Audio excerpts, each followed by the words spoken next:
Before I continue with my message, thank you, Sister Avanti, $10 coming on the Cash App. Thank you, sister. Next time, make it 20, but thank you for that 10. I know you barely had that. Thank you, sister. Yeah. Good brothers, good sisters. I appreciate that $10 donation. I really do. But next time, make it 20. Next time, make it 20. She came up smiling after the program was through.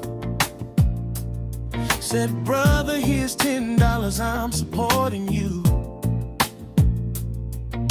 I looked at the queen and I nodded my head. Said, thank you, sister, then this is what I said. Next time, make it 20. Times are hard, I understand. Everybody doing the best they can, but dreams this big take more than hope. We're trying to build, not barely cope. Everybody saying, we not fisking flat tires, we not selling water ices, we building institutions, family. We not fisking flat tires, we not selling water ices, we building institutions, family. Next time, make it 20. If the blessings come your way, I appreciate the 10, but here's what I gotta say. Next time, make it 20. Let the whole congregation see. We not risking flat tires, we building institutions, family. Hey. Oh, oh, oh, oh, hey, hey, hey. People asking questions every single day. How you gonna build it? How you gonna pay? I say one donation, one dream at a time. Everybody pitching in to help us climb.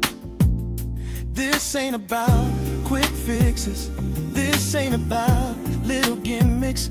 Trying to leave something standing tall for the next generation and all.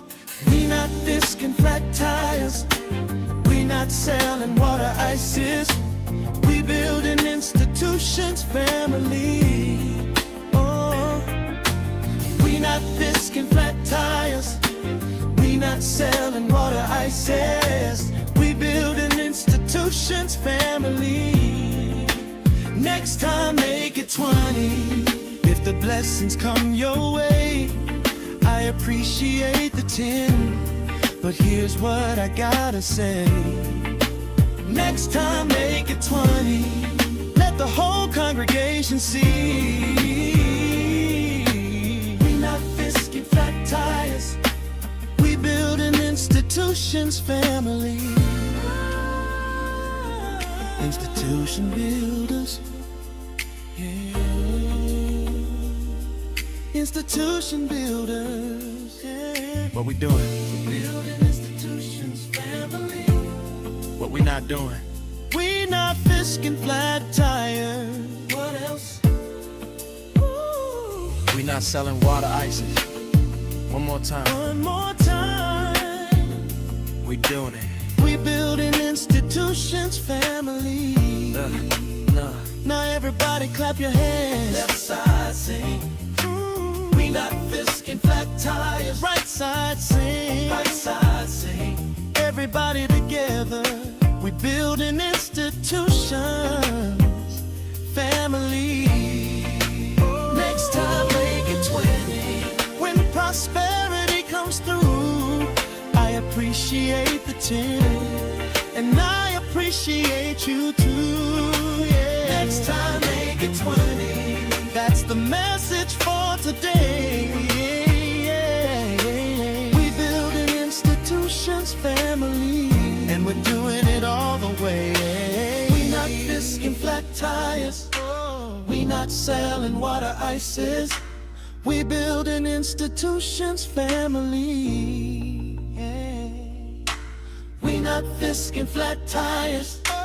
We not selling water ices. We building institutions, family. Yeah. Next time, make it 20.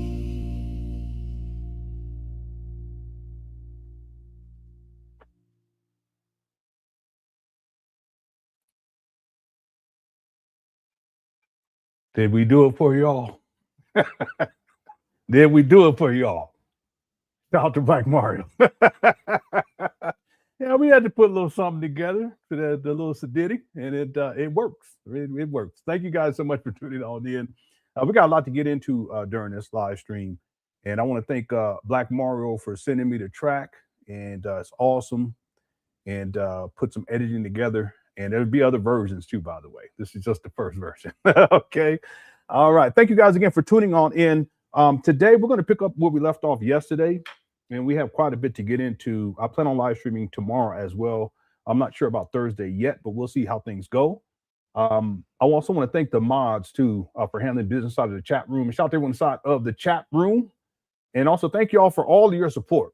I appreciate it. I really do. So interesting enough, the Umar Johnson saga has picked up momentum again. And I was figuring that it was going to be winding down leading into next year, but that's not happening.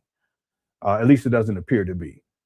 Umar, he did a video a couple of days ago where he's in a park and he's ranting and raging. And it's amazing. This guy doesn't even have an office. He claims to be building an institution, but he has no office.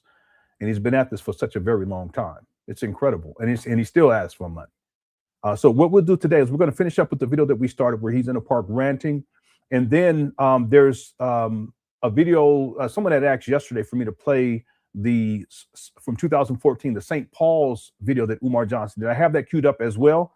And then there's another video I want to go back and look at. It's like maybe 15 seconds. I want to give my analysis of that because I want to be fair with Umar. I don't think I was as fair as I could have been because I listened to it again.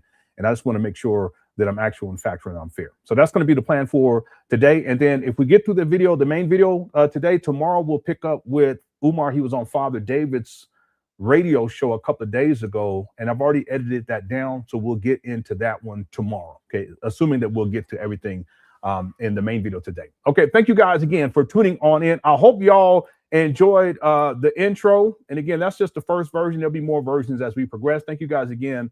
Yeah. AI is something else. It really is. It is something else. But I can tell, like listening to it closely, because I listened to it over and over again. I was doing my editing, and I can tell that this is AI. There's particular points in the actual song where I'm like, oh yeah, that's AI. Anyway, it's gotten a whole lot better than what it was 5 years ago. Okay, so let's get right on into it, everyone. Okay, Daxter sent in a super chat, says, Manjaw is painting women's toes now. WTF, maybe I missed something. So this is the poll question. The poll question is, should black men paint black women's nails? And Umar, the thing is that when he's running his mouth, he will say anything. Sometimes what he says, it makes sense. Sometimes what he says, it kind of makes sense. Other times he says stuff and it doesn't make any sense whatsoever. But then also times he says stuff, it's just him running his mouth. It's not even about trying to make it make sense. He just runs his mouth. And so yesterday, he was talking about black women who get their nails done at like Asian beauty, whatever they call them, parlors or whatever. I don't know. And he made some statements after that. It's just him running his mouth. I have it queued up. Let me play that for you all. Do your own damn nails. Black men, do your women's nails for them. Black women, if you need your nails done, Dr. Umar will come and do your nails. Just to make sure your feet don't stink. Just to make sure you ain't got no crust stash between those toes, I will come and do your nails for you, black sister. At the Frederick Douglass Marcus Garvey Academy, we will have Black Love Day, where black women will come to the school and get a massage from the brothers. You will come to the school and get a pedicure from the brothers. You will come to the school and get a manicure from the brothers. That's what we're going to do for our sisters in the name of black love at the Frederick Douglass Marcus Garvey Academy. He's just running his mouth. Do y'all really think he's going to try to put together a program and that men are going to do that? Black men?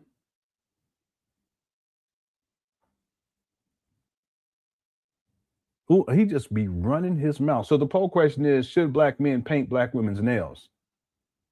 I'm old school and the answer is no. Now, a woman want to have another woman paint her nails, that's fine.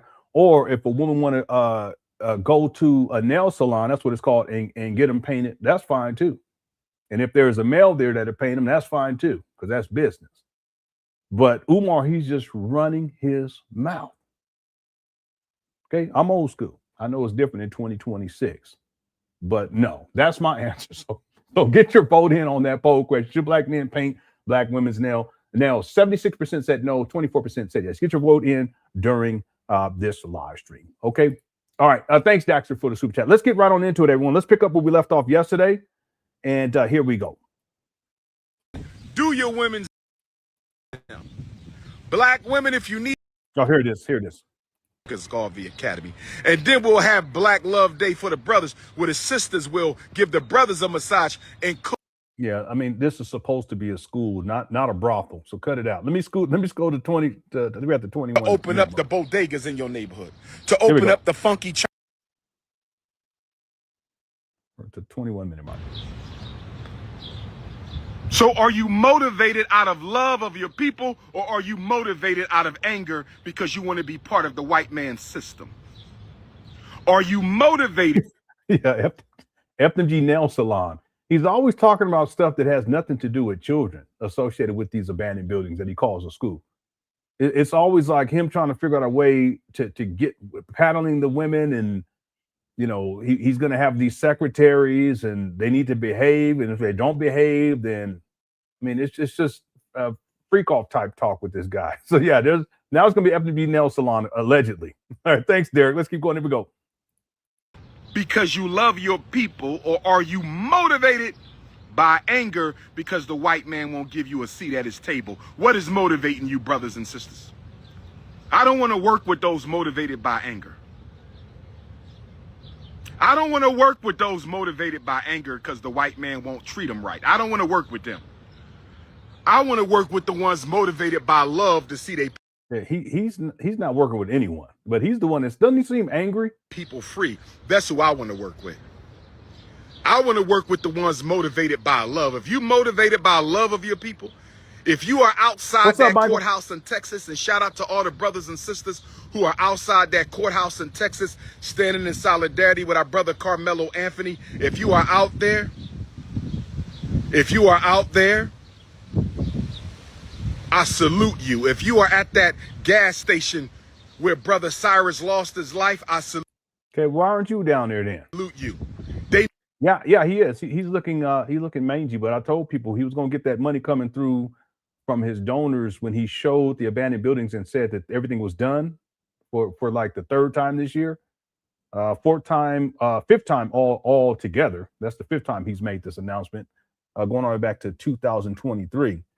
But that he would receive money, and then what happens is he gets the money and he smokes it out. He smokes it up, and once he's done, he gets online again, looking all smoked out, and he's agitated because he needs more money. It's a vicious cycle. I've been tracking this for many years. They need to know that we will pull up.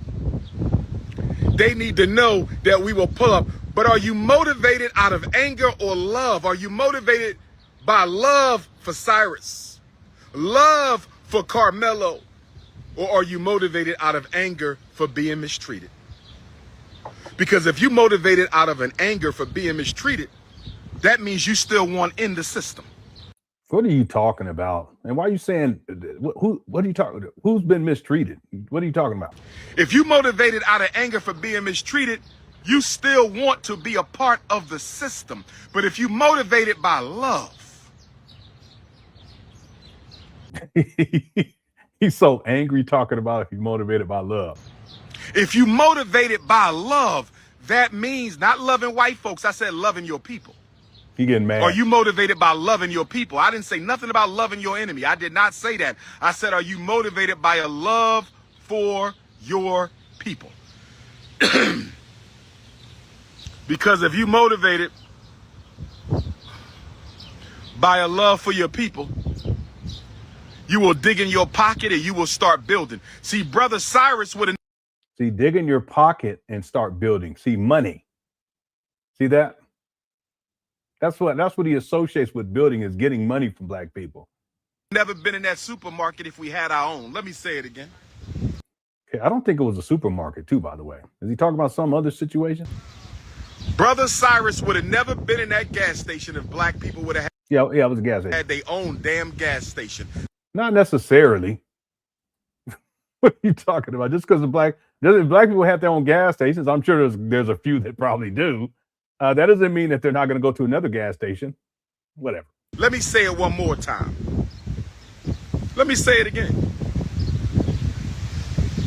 If we had our own gas station, Cyrus would have never been in their gas station. So when are we going to... That's ridiculous, Umar. Larry says he's trying to go viral talking about the Carmelo Anthony case. He's opportunistic. Yeah, he really is. He's a clout chaser. That's the thing about Umar.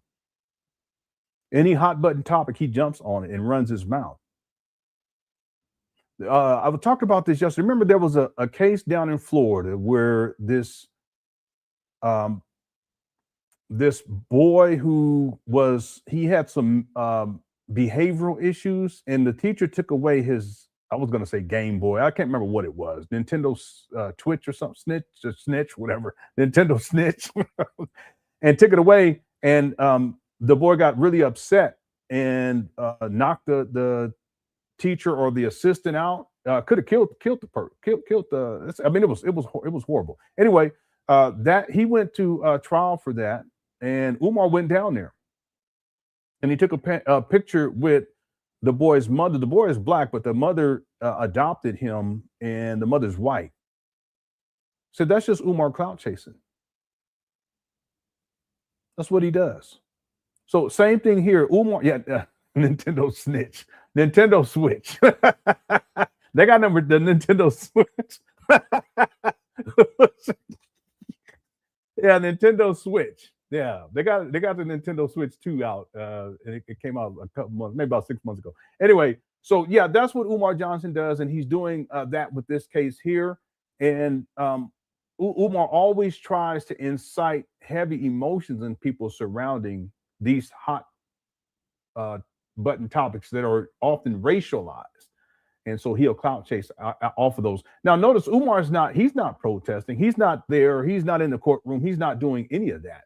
He did sit in the courtroom for the case that was down in Florida, though, but that's just him clout chasing. But he will run his mouth. Okay. Thank you, Larry, for the super chat. Appreciate it. Okay, let's keep going. Organize as a race of people and start building our own infrastructure. That's what I'm talking about. Anger can't build institutions. Anger ain't gonna build no schools. Anger ain't gonna build no hospitals. Anger ain't gonna build no supermarkets. Anger ain't gonna build no banks. Well, why are you so angry then? Anger ain't gonna build no distribution plants. Anger ain't gonna build no manufacturing plants. But love will build some schools. Love will build some hospitals. No. Hard work, which you don't do because you're lazy. That's why you still don't have a school, a functional school. You have some abandoned buildings. What are you talking about? He's so angry talking about love. It's the irony of this is crazy. Hospitals. Love will build some banks. Love will build some supermarkets. Love will build some distribution networks. Love will build some manufacturing plants. Are you motivated by anger? Him rubbing on his nose. Towards your enemy, or love? Yeah. Love will crush some cookies. You're right about that. For your people. Are you motivated by anger towards your enemy or love for your people? Because he gonna say, show me some love and get on your page. Because what has anger towards the enemy got us? What has anger towards the enemy got us since Dr. King murdered? Nothing. Anger has gotten us nothing. All we do with anger is tear shit down. You need love to build shit up. Why are you so angry? But remember when there was a riot, which one was that? The Ferguson one, I think. And Umar, I played it yesterday. He was saying that it was the intelligent thing to do and that he would have been stealing stuff too. So what is that? Is that love or is that anger? All we do with anger is tear shit down. You need love to build shit up. Yeah, he's All angry. we do with anger is tear things down. You need love to build things up.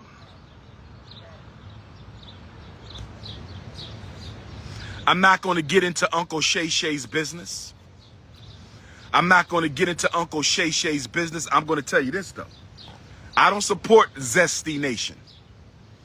I don't support the Zest Fest in any Here he go. way, shape, form, or fashion, but I love all African people, straight or not. I don't support the lifestyle. I will never support the Yeah, you're right. lifestyle. But I love all African people, straight or not. What I will say about the Shannon Sharp situation Yep. is You called it, Bougie. Here he goes. simply this.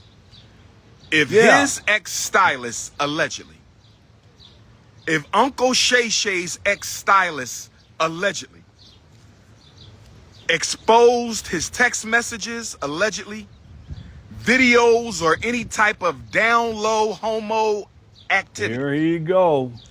he was wrong for that.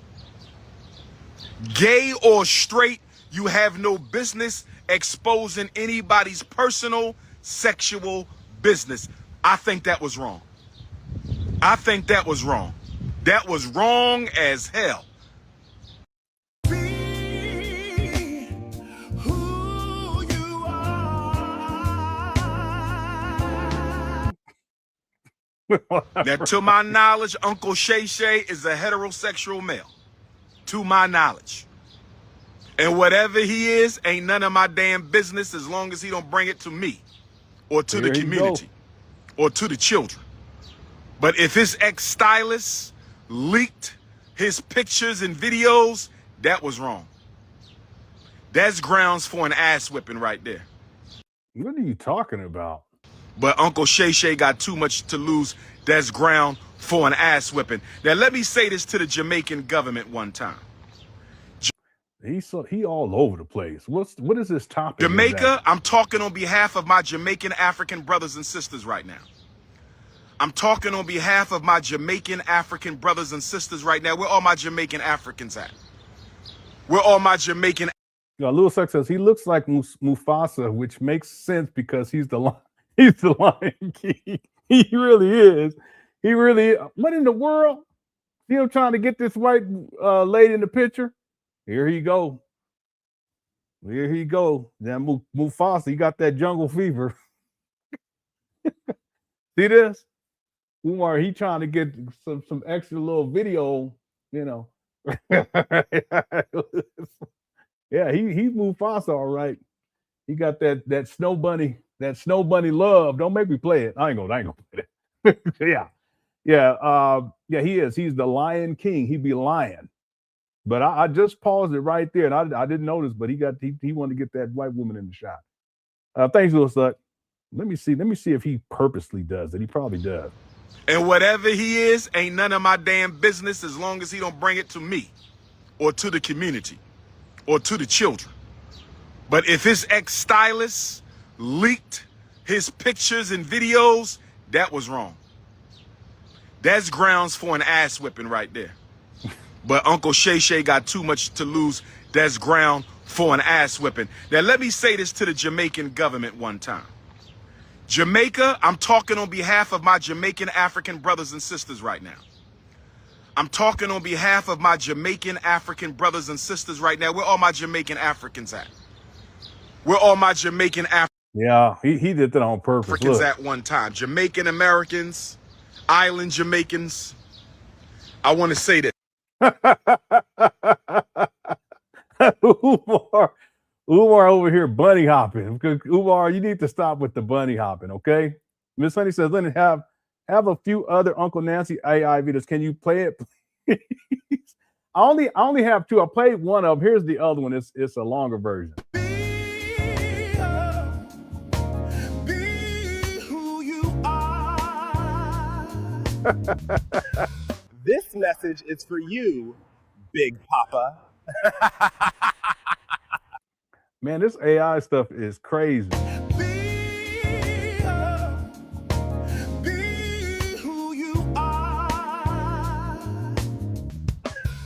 This message is for you, Big Papa. All right, there you have it, Miss Honey. I only have 2. If I had some more, I would play those for you too. Yeah. Who did this? This was Dr. Nene did this one. Yep, Dr. Nene did this one. Shout out to Dr. Nene. Thanks, Miss Honey, for the super chat. And then Black Mario looks like he'd been shopping at the Husky department at Walmart. We were clowning his shirt yesterday. Shout out to Black Mario. Black Mario did the AI song. It's really, really good. Some of you guys, most of you guys missed it, but I may play it again at the end of this live stream. Shout out to Black Mario. It's just great work. You know, really, really good. The lyrics are great. The singing is great. There's a couple of spots where I can tell, like, okay, that's AI. And then I just tell the story. I basically try to find videos to tell the story that's in the lyrics, and it worked out just fine. So shout out to Black Mario. Excellent work. Okay, thank you so much for the super chat. Yeah, Umar's shirt. We were talking about that yesterday. I don't even know why he's dressed like. Well, no, I know why he's dressed like this. Because when he gets into this mode, he's not thinking about how he looks. That's why he looks all disheveled and he's smoked out, literally. And so he gets on there and he goes and he puts on whatever he can and he gets out here, runs his mouth to try to get money out of people. That's all it comes down to. Yeah, thank you for the super chat, Black Mario. Okay, let's keep going because I'm really trying to have a quick show today. Or at least I'm gonna try. Okay, here we go. Dr. Umar will come and do your nails just to make sure your feet don't stink. Here he just to goes. make sure you ain't got no crust stash between those toes. Yeah, thanks, Afro Punk Chick. Yeah, editing is the thing I enjoy the most out of everything. You know, I can do music.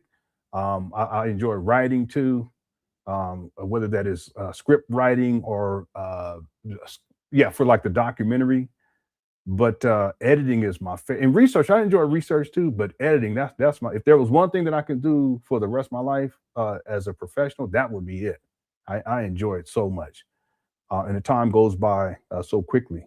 It really does when I'm editing. It's tedious work. Most people don't like it, you know? It's like coding. I took a couple of courses in coding when I was in college. I was like, this ain't for me. But then there's other people, they be on there, they love that stuff. So editing is the same way, video editing. Thanks for the kind words, Afro Punk Chick. I appreciate it. Here we go. I will come and do your nails for you, black sister. At the Frederick Douglass Marcus Garvey Academy, we will have Black Love Day, where black women will come to the school and get a massage from the brothers. Yeah, every day. Some people love it, you know, and they make crazy money. Coders make crazy money. Yeah. You will come to the school and get a pedicure from the brothers. You will come to the school and get a manicure from the brothers. That's what we're going to do for our sisters in the name of black love at the Frederick. See, I thought that I forgot. I'm playing the wrong video, but I thought this was supposed to be a school for black boys. What is he talking about? Yeah, I took a class in Python, and it was another one. I can't even remember what it was. And I was like, man, I had to go get tutoring and everything. I mean, I got a good grade. I think I got like an A- or something like that, but it was a struggle. Okay, but I don't want anyone out there to think that somehow it would be hard for you. It's just for me, at my age, I was like, no, because it's like learning a whole nother language, you know. But if you're younger, you know, and you into that, go for it. Okay. Douglas Marcus Garvey Academy. Okay, this is the wrong one. Here's the right one here. Let me take this other one off. The police in Jamaica are going around terrorizing my Jamaican. Oh yeah, Miss Honey, I played the second one because there's two versions. One is a shorter version, and the singing is off. It still works though, but the other version is the one I've been playing. Here's the other one.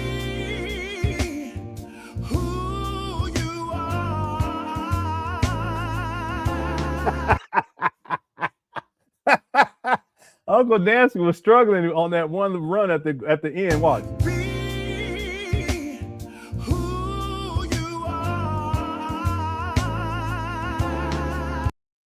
It works though, because the chord structure, what they're doing is the chords, it works.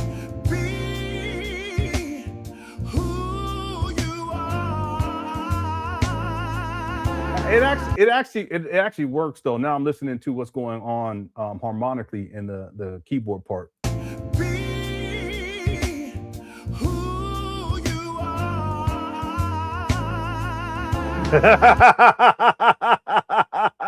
It actually works. It does. All right. All right. So those are the two that I have.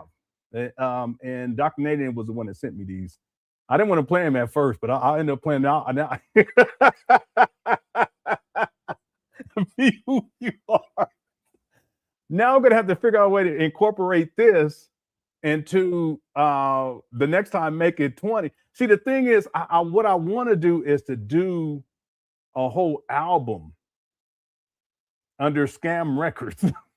That's what I want to do, you know, and then at a certain point have all of them like on a playlist so people can come listen to, and then there's some other stuff that I would actually funnel that into. I don't want to say too much now, but that would be really, really cool.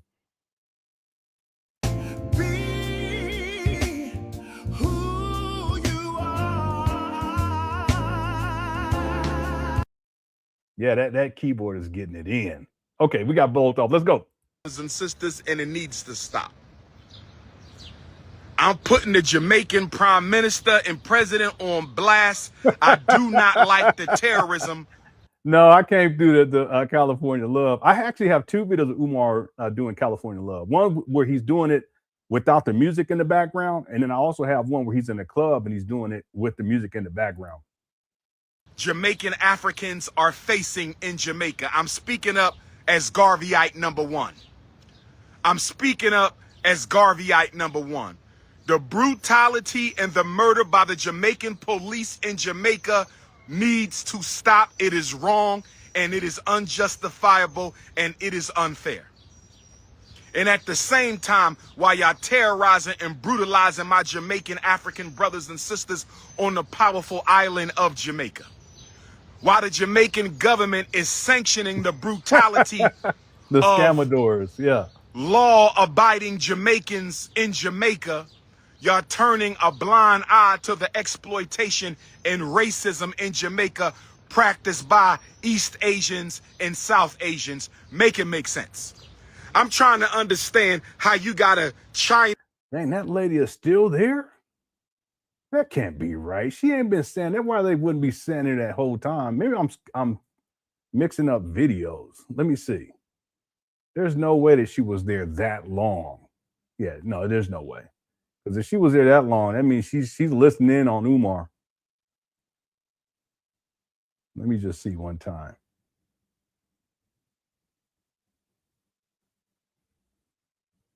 Yeah, I think I played this part before. Yeah, that's what it was. We're all my Jamaican Africans at one time. Jamaican Americans, island Jamaicans. I want to say this.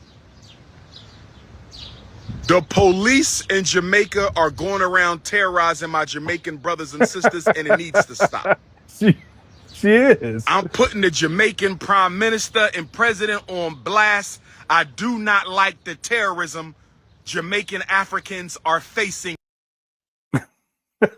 Yeah, I don't want some random dude doing my nails when I go to pick up my kids. Don't even make sense. I know.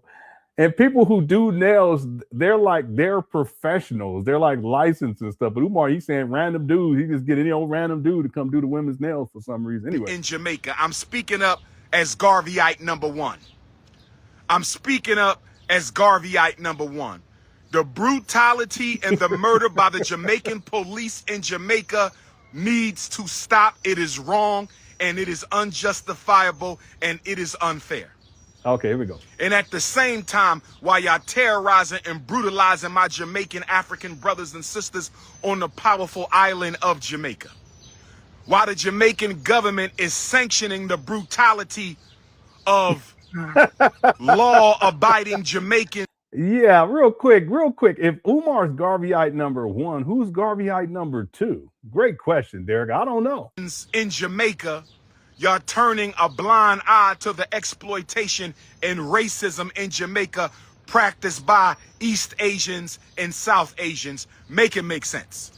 I'm trying to understand how you got a Chinese beach in Jamaica and black Jamaicans, who are the only Jamaicans, can't go to the Chinese beach. Is that true? How Help me understand. Let me look that I up. need the president and prime minister of Jamaica to come to the front right now. Where are my Jamaican Africans at? I'm standing with the land of Garvey and Marley right now. I'm standing with the land of Garvey and Marley. I'm standing with the land of Sam Sharp. It says, no, there are no beaches in Jamaica exclusively restricted to people of Asian descent. All beaches in Jamaica are open to the general public, regardless of ethnicity. Umar, what are you talking about? I've never heard that before. That's why I went and looked it up. Let me go back. In Jamaica, you're turning a blind eye to the exploitation and racism in Jamaica practiced by. Well, what about your school, though? You said only black boys can go. So what you talking about? East Asians and South Asians. Make it make sense. Okay, let me just to be fair, let me put East Asians in here.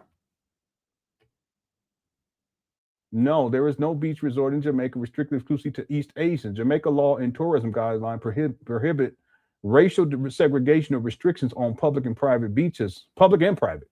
All beaches are open to the public or to all resort guests, regardless of race or ethnicity. So now let's look up. He said South Asians, right? No, there are no beaches in Jamaica that are restricted exclusively to South Asians. By law, and the foreshore shoreline in Jamaica is generally vested in the Crown, and most accessible beaches are either publicly operated or privately owned by resorts and hotels. None of these enforce policies based on ethnicity or nationality. All right. He just, Umar, he just be making up anything. I'm trying to understand how you got a Chinese beach in Jamaica and black Jamaicans, who are the only Jamaicans, can't go to the Chinese beach. Okay, so he's saying Chinese. First he said South, and then, or he said East Asian, South Asian. Now he's saying Chinese. So let's go.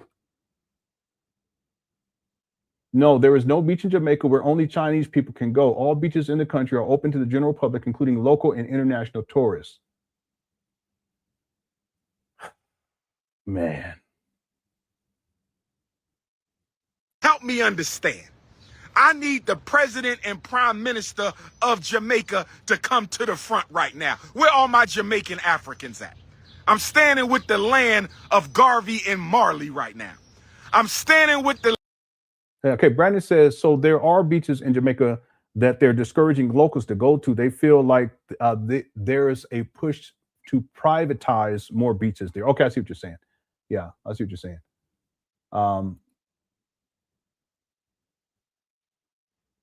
But it says that there are no beaches in Jamaica designated exclusively for any group of people. Yeah. Okay, thank you, Brandon. Yeah, Umar may have heard something and then he blows it out of proportion. That's probably what this is. That's what I think it is. Thanks again, Brandon. Land of Garvey and Marley. I'm standing with the land of Sam Sharp and Paul Bogle and John Brown Rustworm and Peter Tosh. I'm standing with the revolutionary Jamaicans right now. Help me understand how you got Chinese in Jamaica building vacation resorts, building. Okay, and then Jackie says there was a Chinese beach in Jamaica and they were being racist, so my fellow Jamaicans tortured. Wow, when did this happen? Hold on a second. Yeah, so what popped up is allegedly a Chinese hotel was burnt down in Jamaica after beach access was denied to locals, whites and Chinese only. Yeah, so what Chinese hotel? Let me look this up. Let me see something.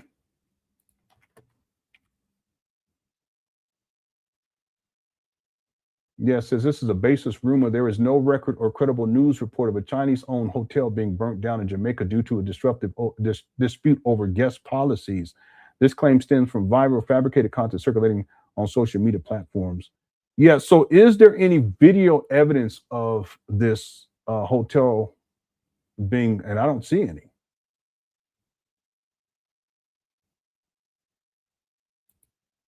Hold on one second.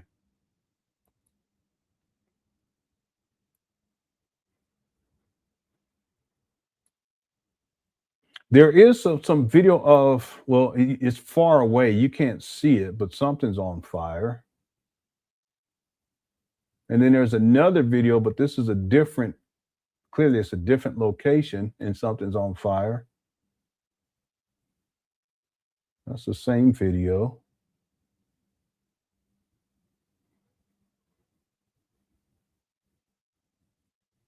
Yeah, I would think this would be all in the news if it actually took place.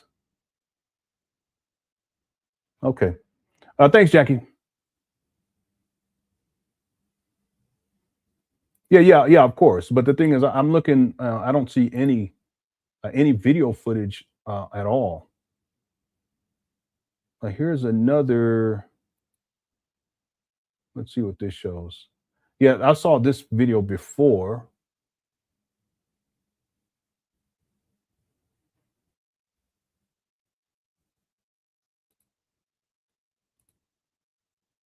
Yeah, let me see there's any news reports. Yeah, it doesn't show anything. Like, any news network.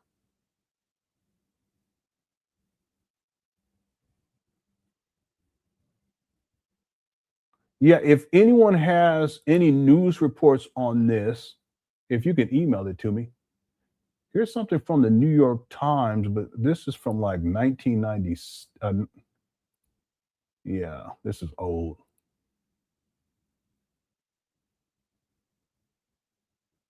Yeah, I don't see any reports. Here's one from 2017 from an explosion at a resort. Yeah, if anyone has any evidence, like video reports, like news, please let me know. Someone said the Gleaner. Okay, let's look at that.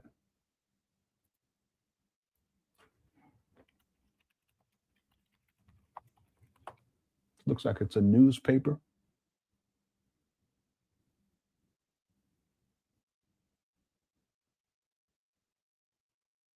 Yeah, it says the Jamaica Gleaner has documented no such event. Yeah, does anyone know when this allegedly happened? Let me try something else. I'm gonna go directly to their website. Let me do a search here. It won't let me search. Oh no, there it goes. Okay, so Money's hotel burnt down.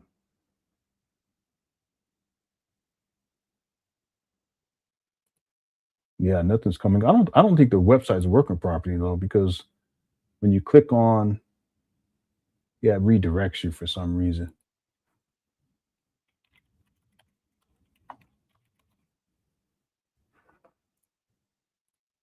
Let me try one more time. I apologize. It's just interesting. I want to see if there's any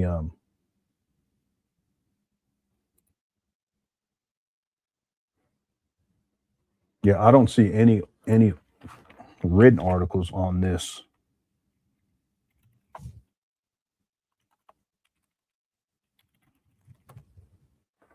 Yeah, nothing's coming up.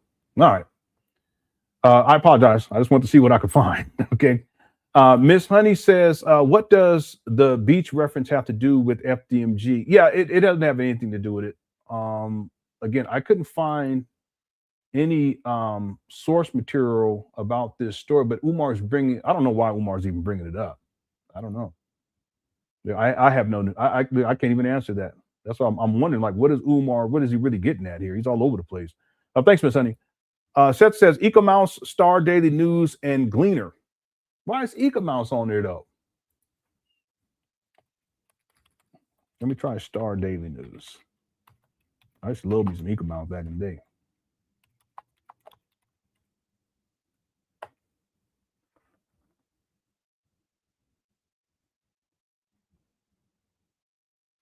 It's just coming up on Spotify. You guys got me running around in circles. I'm all over the place. You guys got me moving like Umar. Yeah, I used to love me some Ecomouse from back in the day. Yeah. Okay, thanks, Seth.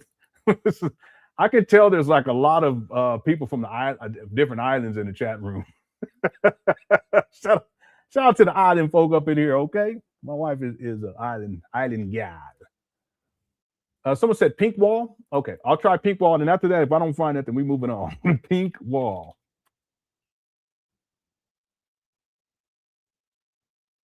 Okay, do they have a website? Also, there's a Facebook page. Let me see. There's a pink wall dance hall. My wife used to listen to a lot of dance hall when I first met her. Pink wall. No, that's not it. Yeah, it's not coming up. Yeah, that's not coming up. There's a let me go to the Facebook page. Let's see. Pink wall news and views for the Jamaican diaspora since 2009. Yeah, how recent was this story though? Does anyone know? Because I can be looking on this timeline forever.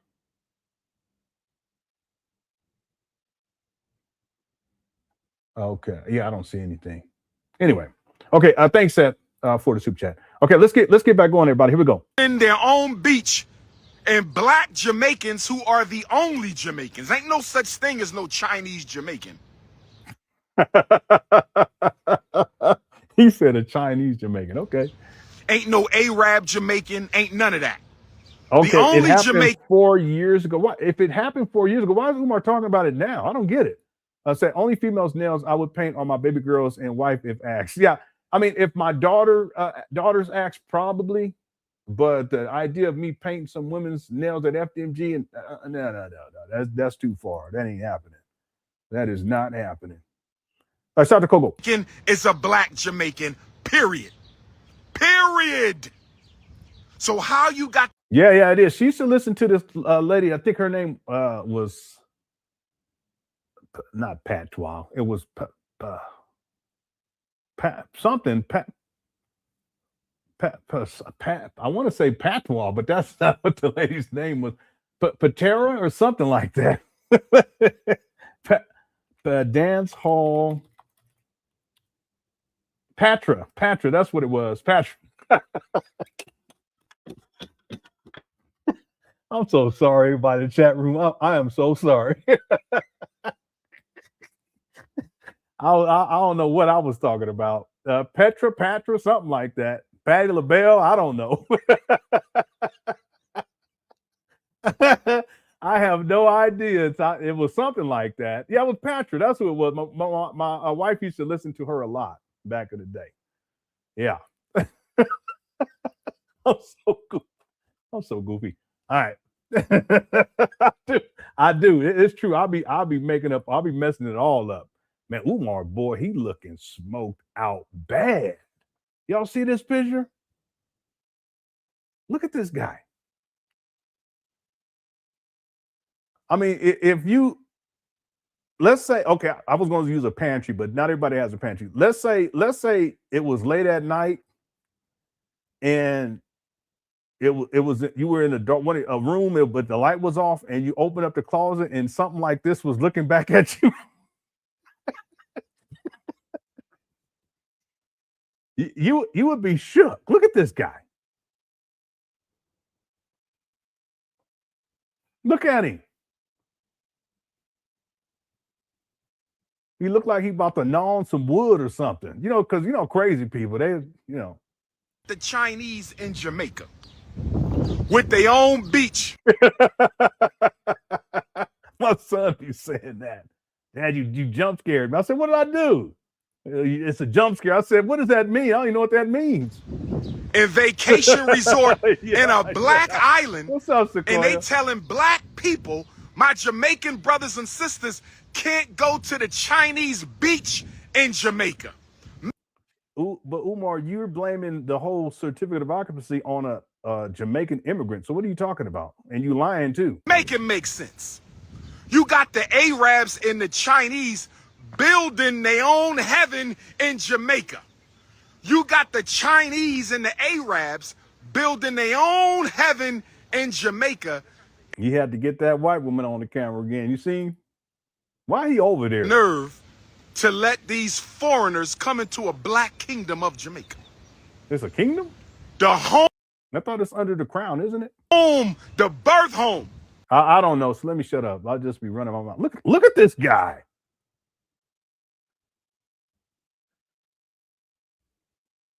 Look at him. I know these people at the park are like, what in the world? Look at this guy. I mean, if he wanted to eat rocks, he could eat rocks. Look at him. This is altar beast. He turned it into altar beast.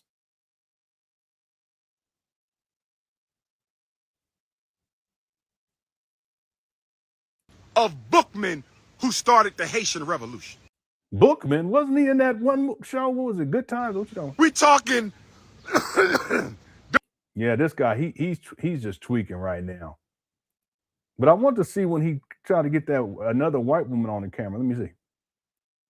He's building their own heaven. Yeah, y'all remember Alter Beast? Anyone remember Alter Beast? Hit the one. I used to love that game. It was on Sega Genesis. I used to love that. Was one of my favorite games. Tommy Lasorda baseball. That was a great one too. You got the Chinese in Jamaica with their own beach. Yeah, shout out a to vacation resort in a black island. Yep. And they telling black people, my Jamaican brothers and sisters, can't go to the Chinese beach in Jamaica. Make it make sense. You got the Arabs and the Chinese building their own heaven in Jamaica. You got the Chinese and the Arabs building their own heaven in Jamaica. Yeah, they're gonna another one. Yeah, Sonic, that was the game. The soundtrack was awesome too. Yep. These is crazy. I can remember that from what 35 years ago or something like that. That's crazy. Michael Jackson did the music, or at least some of the music. You gotta know that someone told me in the chat room like years ago. I did not know that, but they didn't say it because he was wrapped up in scandal at that time. But when I heard it, the music, it was fantastic. And then later on, I learned about it. I had no idea. Yeah, Mortal Kombat 2. Yeah, that game was. Yeah, Afterburner. That was a great game. Because remember Top Gun on Nintendo? That was one of the hardest games ever. Period. Landing was it's almost impossible. But that came out. That game was great. He's built. Yeah, I remember Streets of Rage too. Yep. Top Gun. Yep. That game was very difficult on original Nintendo. You got some nice looking dogs. You really do. Brandon says, you let Alibaba and his 40 thieves run Black Hat. What in the world? Alibaba and his 40 thieves run Black Heaven? This idiot. It's bomba. Hey, was it 40 thieves? I thought it was 50 thieves. Umar, no. Let me see. Alibaba and it's the 40 thieves. Okay, don't pay me no mind. I don't know what I'm talking about. By the way, Patrick's real name was Dorothy Smith, and she was born in Kingston, Jamaica. She's a pioneering dancehall and reggae artist, often celebrated as the original queen of the pack. Let me go look at a picture. Yeah. Yep. Because she had them dookie braids one time. I remember that. Yes, ma'am. Anyway. Thanks, Brandon, for the super chat. I thought it was 50, but it's 40. I just looked it up. Yeah, I know. That was that game was breaking. I think it was on Nintendo 64, 007. It was like a monumental game at that time. Yeah, she was. She sure was. Yeah, I'm looking at pictures right now. Mm-hmm. Yeah. Someone says still is. I don't know. I don't see any. Well, this is probably an older picture right here. Let me see.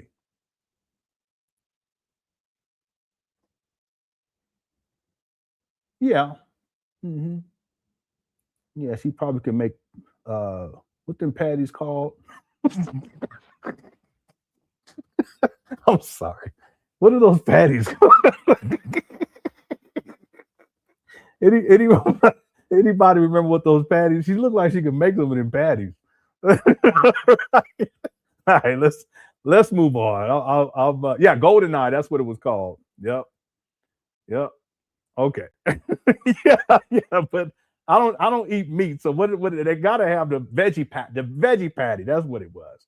Yeah, the veggie. She looked like she could make some veggie patty. Okay.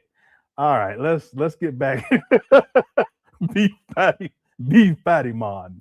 Irie. Okay, let's get back to it. My wife, she can talk that patois real good, but she won't do it. I asked her, she won't do it, especially at the nighttime. I was like, you talk a little patois to me right quick. She's like, no. She always been like that. Anyway. CO says, is he planning to build a river dam? Here we go. Is he planning to build a river dam with Lenon Beaver with them keys? I'm laughing because Lenon Beaver it's an old joke a long time ago, but I got some chompers too. Okay, I can own some wood if I had to. All right. Thank you, CO. He said Lenon Beaver. That's from long time ago. That's when the early days we was getting into this Umar Johnson content. Yep. CO been around a while. Thank you for the super chat. What's up, Fi Taylor? Thanks for tuning on in.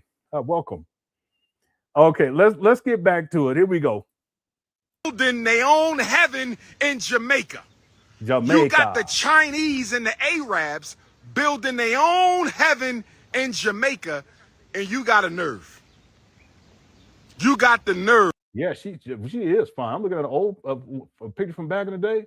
Yeah, she's stunning. Yeah.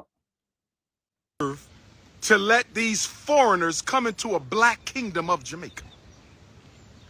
The birth home there you go. Bookman, who started the Haitian Revolution.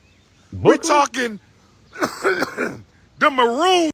The janitor started the You talking about a janitor from Good Times started revolution? How did that happen? Oh, you like homemade beef patties? Okay. All right. Yeah. Lenon stopped the gaggled clout fookery. Is that how they say it? I never heard that. I ain't heard that one before. Yeah. Okay. Of Jamaica. We're talking General Tacky and Cujo and a Kampong town. Cujo? Wasn't that a dog from that movie or something? And I'm trying to understand how the Chinese and the Arabs is in Jamaica building resorts and beaches, living their best life. Why are you so mad? Selling out people old food and broken merchandise. How do you know that? You've been down there to go watch that? Old food? What are you talking about? And stale groceries. What else, Umar? Anything he can think of. They do that here in the United States of America. What are you talking about? And telling black Jamaicans that the Chinese got a right to deny them access to their beaches. Yeah, I don't think that that's factual though. In their resorts. You must be out of your damn mind. You must be out of your damn mind. We're going to need a Caribbean revolution, brothers. You ain't going to do nothing. Cut it out. And sisters, I'm talking to everybody from Jamaica, Bermuda, Bahamas, Guadeloupe, Dominica, Turks and Caicos, Puerto Rico. I had never heard of Turks and Caicos until he said it years ago. I was like, where is that at? Everybody. We're going to have St. Croix, St. Lucia, St. Kitts, Trinidad, and Tobago. Yeah, well, my wife lived in St. Croix for a while too. In Jamaica and also St. Croix. Tobago, there's going to need to be a Caribbean-wide African revolution, brothers and sisters. He just running his mouth. He ain't going to do nothing. I'm serious. No, you're not. You're never serious. All Africans in the Caribbean are going to have to rise up at one time and take back. Yeah, this is just head movies. He's just coming up with anything. The Caribbean islands and all the American African black freedmen. Yeah, you guys know that now he's saying black freedmen again. You notice this about him? He's like really irate for some reason. Someone had said they had left a comment. And they said that the reason why Umar is upset is because he had to pay money to get those classrooms looking decent. That may be true. Because you got these white people looking at him with the school scam, SNL, this other white comedian. More and more people from the larger society, they're looking at the school scam now. So Umar had to come out of the pocket in order to get some stuff done to pass it off, to get the heat off of him. Excuse the pun. Yeah. May says went from saying anger was pointless to screaming. Yeah, that's the whole thing. That's like the big contradiction in all this. He was talking about love and all this other stuff, and then he went to being angry and hating. But then when you listen to him right now, he's just angry. And what is he angry about exactly? See, I think he was angry before he started this rant. That's what I think. I think he's just projecting. That's all this is. Thanks, May. Yeah, Umar, he's weird. He's really weird in these regards. Will join you. We will come to the Caribbean and fight with our Caribbean brothers and sisters across the island. You ain't gonna do nothing over there. Cut it out. There's about 50 million black Caribbeans. 50 million. 50 million, okay. Caribbean Africans. You add that to 50 million American Africans all invading the Caribbean at the same time, we will be free overnight. And we can sit down with the African Union and say, guess what? The Caribbean Union. The Afro-Caribbean population, people of African descent in the Caribbean, numbers over 27 million, making up approximately 67% of the region's total population. What did he say? It says, I see 27 million. I also see, see what's in the Caribbean. It says approximately 65 to 70% of the Caribbean population is Black or African descent. Now, anyway. Union now sits at the table of the African Union. Less than 1% of Jamaica's beachfront is public. Okay. Yeah, that's crazy though, because it's an island.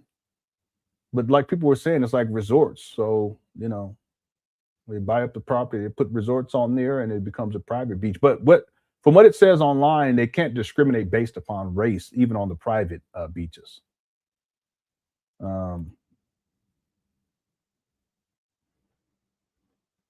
Yeah, let me go back to. I'm apologize. Thanks, lady. Yeah, I'm trying to fact check Umar. The other thing is, I notice when he's ranting like this, he just throws any type of figure out there. So I always take the time, or at least I try to take the time to research real quick and take back the Caribbean islands, and all the American African black freedmen will join you. We will come to the Caribbean and fight with our Caribbean brothers and sisters across the islands. There's about 50 million black Caribbeans. 50 million. No, I'm saying 27 million. Anyone else have any idea? Let me know. Caribbean Africans. You add that to 50 million American Africans all invading the Caribbean at the same time, we will be free overnight. So, and then he says 50 million. Let me see.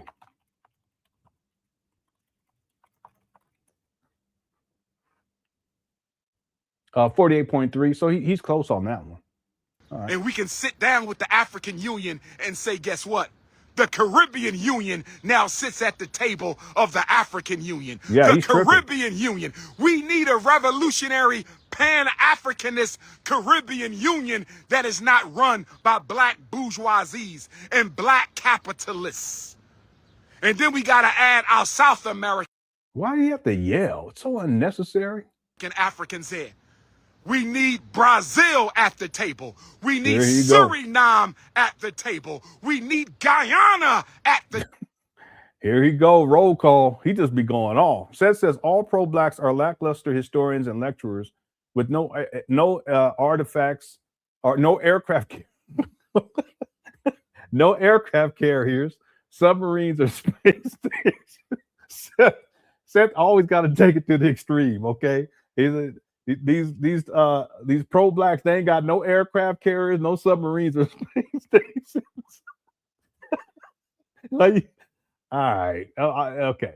Yeah, a lot of it's just a bunch of talk.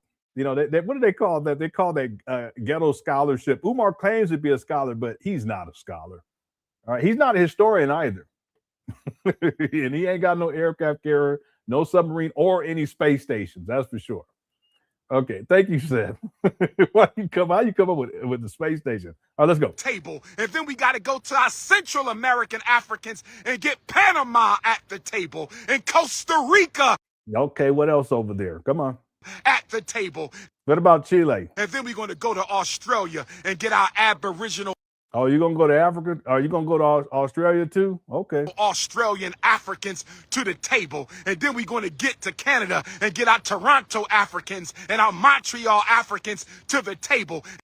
All right. Shout out to Canada too. Why not? And then we're going to go to Black Europe and get our British Africans. Okay. Shout out to the UK.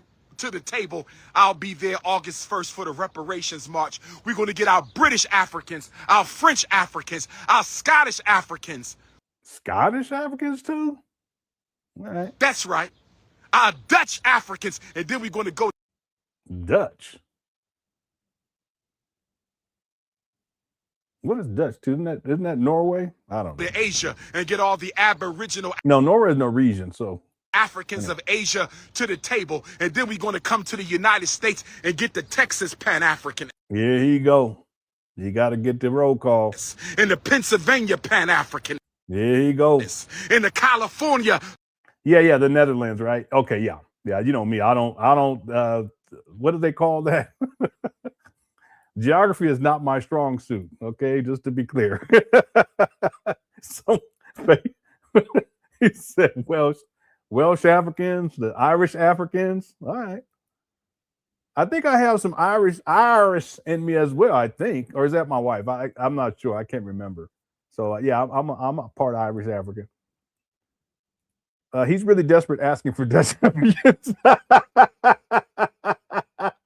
I know, that's crazy. Umar, he'll throw anything out there. Someone said Amsterdam. Yeah, is Amsterdam Dutch? What is Dutch? So it's anything related to the Netherlands, it's people or it's a native West Germanic language. Okay. Shout out to the Dutch folk out there. Pan-Africanists and the D.C., Maryland Pan-Africanists, the Virginia, Carolina, and Georgia and Florida Pan-Africanists, the Detroit, the Chicago, the St. Louis, the Omaha, Nebraska. He ain't got nothing else to talk about. The Minneapolis Pan-Africanists, and then we go to Africa. All right. Organize the diaspora so we can help organize Africa. Hey, you guys, I mean, this guy, Umar's mentally disturbed for him to even be talking like this, sweating inside of a park, walking around. I know there's people up over there probably think he's like a lunatic, like a crazy person.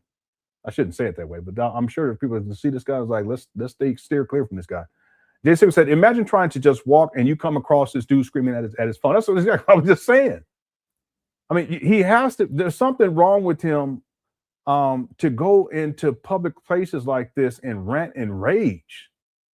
And there's people walking around. I mean, the same thing. Well, he used to spend a lot of time in cemeteries, but that's different because there wasn't a lot of people around. Clearly, there wasn't a lot of people around when he was in cemeteries.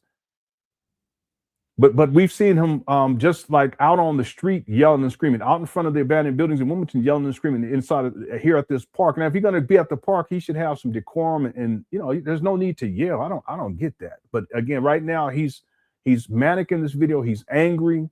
Clearly, he's frustrated and he's going off, screaming into his phone. See, if we didn't know who Umar Johnson was and we just happened to see this person behaving like Umar, with yelling into his phone, we would be like, okay, this is someone he's mentally unstable. That's what we would say. And Umar, he's mentally unstable and emotionally unstable. Thanks, Jay Civic.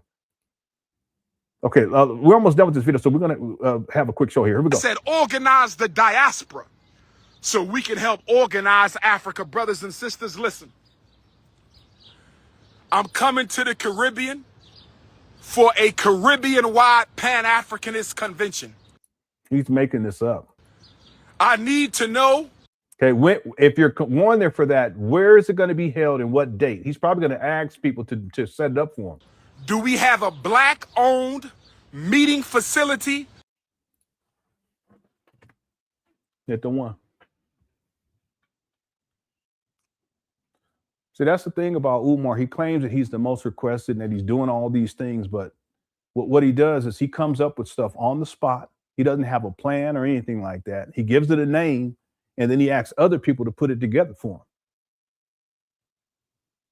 I mean, this guy, he will beg for anything. He begged for money for a school that don't exist. He begged for donations so he can go to college to go get his, what did he say? So he was going to go to law school.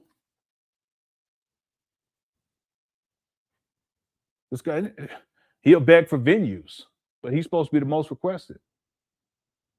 But you see how he just made that up on the spot. Like he just off the top of his head, he's mentally disturbed.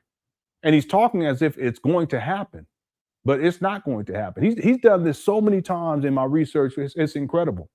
He's not, mentally, he's off.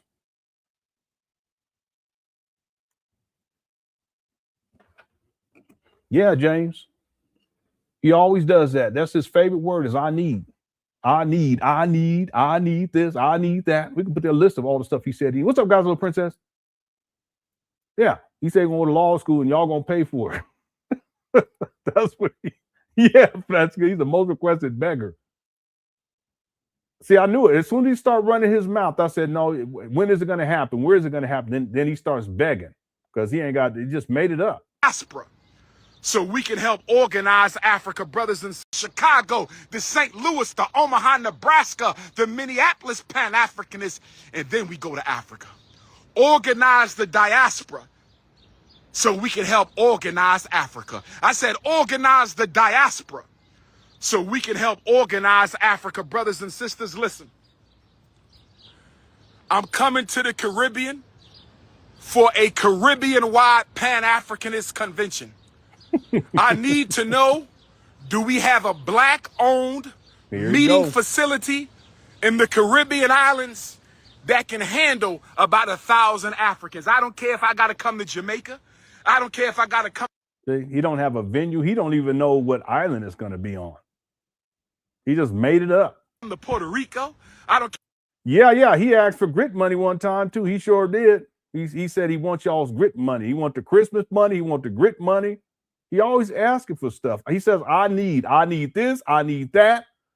I need a carpenter. I need a HVAC technician. He always needs something. If I got to come to Guadeloupe, Turks and Caicos. Guadeloupe, where's that at? Dominica. Is Guadeloupe? That's not Guadeloupe, is it? Bahamas, Bermuda. I need a place in the Caribbean islands that can accommodate 1,000 Africans, brothers and sisters. And then I'm coming. You see them dogs like, shut your ass up. Shut your. Y'all hear the dogs? Dogs don't play that mess. Y'all hear the dogs? Said, Pookie, shut your ass up. What's up, Sonia? Said, Pookie, shut your ass up. You know them dogs, they don't play that mess. They don't like that noise. They don't like that. I don't care if I got to come to Guadeloupe, Turks and Caicos, Dominica, Bahamas, Bermuda. I need a place in the Caribbean islands that can accommodate 1,000. See, Umar looked back. He was like, where them puppies at? He said, oh, shit, they going to come get me. Yeah, there is a Guadeloupe island. Yeah, it's a French region. Let me click on here and see where it's close to.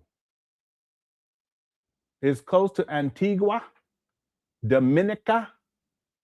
Yeah, so right there by Dominica. That's the Dominican? Is that Dominican Republic? Is that what that is, or is that another island? I don't know.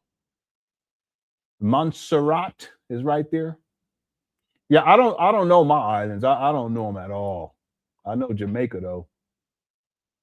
Yeah, that's okay. So Dominica, that's not a Dominican Republic because that's right there next to Port-au-Prince, Haiti, and then Jamaica's right there, and above that is Cuba. That's where some of Umar's ancestry from. My wife, she lived in Belize as well for a while. Yeah, I don't know where though, but somewhere in Belize. Okay. The dogs, they did. They did. Did you listen? I know what the dog said. Let me play it again. Y'all hear it. Watch this. You got to listen carefully. You can hear, you understand what the dogs are saying. Go to Asia and get all the Aboriginal Africans of Asia I thought he was gonna say get all the tofu. Umar, if you don't stop. to the table, and then we're going to come to the United States and get the Texas Pan Africanists and the Pennsylvania He said the Texas Pan Africanist. He crazy. Pan Africanists and the California Pan Africanists and the Okay, I'm sorry. I don't know what I said. Someone said it's Dominica. Okay, that's what I said. Isn't that what I said in that tribute? I said Dominica. I don't know. I pronounce it like it's Spanish. Didn't they speak Spanish down there? It's down there near Mexico, right?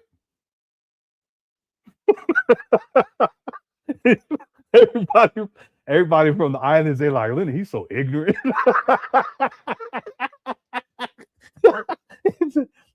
this naughty boy, he's ignorant. He's ignorant. All right, I don't know. I tried my best. I said Dominica. Isn't that it? All right. Let me let these dogs talk right quick. See, Maryland Pan-Africanists, the Virginia, Carolina, and Georgia, and Florida Pan-Africanists, the Detroit, the Chicago, the St. Louis, the Omaha, Nebraska, the Minneapolis Pan-Africanists, and then we go to Africa.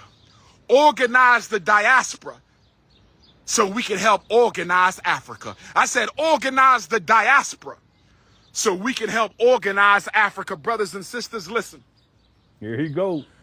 I'm coming to the Caribbean for a Caribbean-wide Pan-Africanist convention. I need to know, do we have a black-owned meeting facility in the Caribbean islands that can handle about 1,000 Okay, well, listen to the dog. Africans? I don't care if I got to come to Jamaica. I don't care if I got to come to Puerto Rico. I don't care if I got to come to Guadeloupe, Turks and Caicos. See that bird? That bird flew by too. Watch these dogs. Dominica, Bahamas, Bermuda. I need a place in the Caribbean islands that can accommodate. See that? He knew what they would say. He said, shut your crazy ass up. We always got to deal with you crazies coming through the park like this. We coming up here to take a shit. you got to get up here and run your mouth. Dogs don't like that. They don't like all that talking. All right. Thanks, guys, little princess. Umar is always looking around like he's no, it's true. Look at him right here. He's paranoid too, but he hurt them dogs. Them dogs they're tired of him yelling, so he knows what time it is. Them dogs don't play no games. Thanks, TJ. A different island is okay. Yeah, I looked at that. I wasn't sure. Yeah, I don't really know my islands like that. Yeah.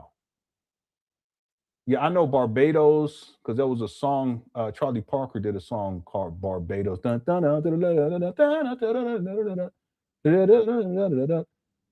then, of course, Puerto Rico. Okay, they speak Spanish there. Dominican Republic, I'm sure they speak Spanish there too, right? Jamaica, they speak English and Patois. Yeah. Okay. Don Draper says, got the nerve to talk about organizing. Sir, organize your closet. Yeah. Umar has no organization skills in his personal life, and he doesn't have any organization skills in his public life either. So Umar has never organized anything that's long-standing. I give him credit because he did have, what did he call that? He called that the Team Pan-African. And that was going on for some months, way back in the day. And then it fell off. And then in 2019, when he makes a school announcement, he brings it back up as if it's been operational the whole time. No website, no board of directors, no minutes when they meet, no phone call to call, no email to email, none of that. It's just a fictitious organization that he's created. But he's created a lot of them over the years. He has no organization skills in the real world.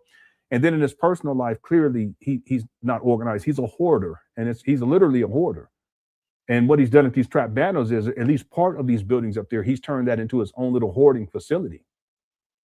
That's what I'm saying. People have no clue. They think that he's going to open up a school. This guy, he can't even fold clothes. He can't even clean a bathroom. But I mean, again, this is just, it's mental health issues. He's 51. He's about to be 52. Normal things that normal people should be able to do, especially at that age. He just can't do it. And organization, he does not know how to organize anything. And then he often quotes Marcus Garvey, Marcus Garvey, and I'm paraphrasing, says something to the effect that the greatest weapon formed against Black people is disorganization, something to that effect, or lack of organization, something to that effect. But he epitomizes that. Yeah, he does. He has some nerve. He can't keep a small little room. It wasn't a big room either. Okay. Thanks, Don Draper. Well, super chat. Ray Austin sent in a super sticker. Thank you so much, Ray. I appreciate it. And Glenn sent in a super sticker as well. Thank you. I appreciate that as well. Okay, let me just see if I caught up.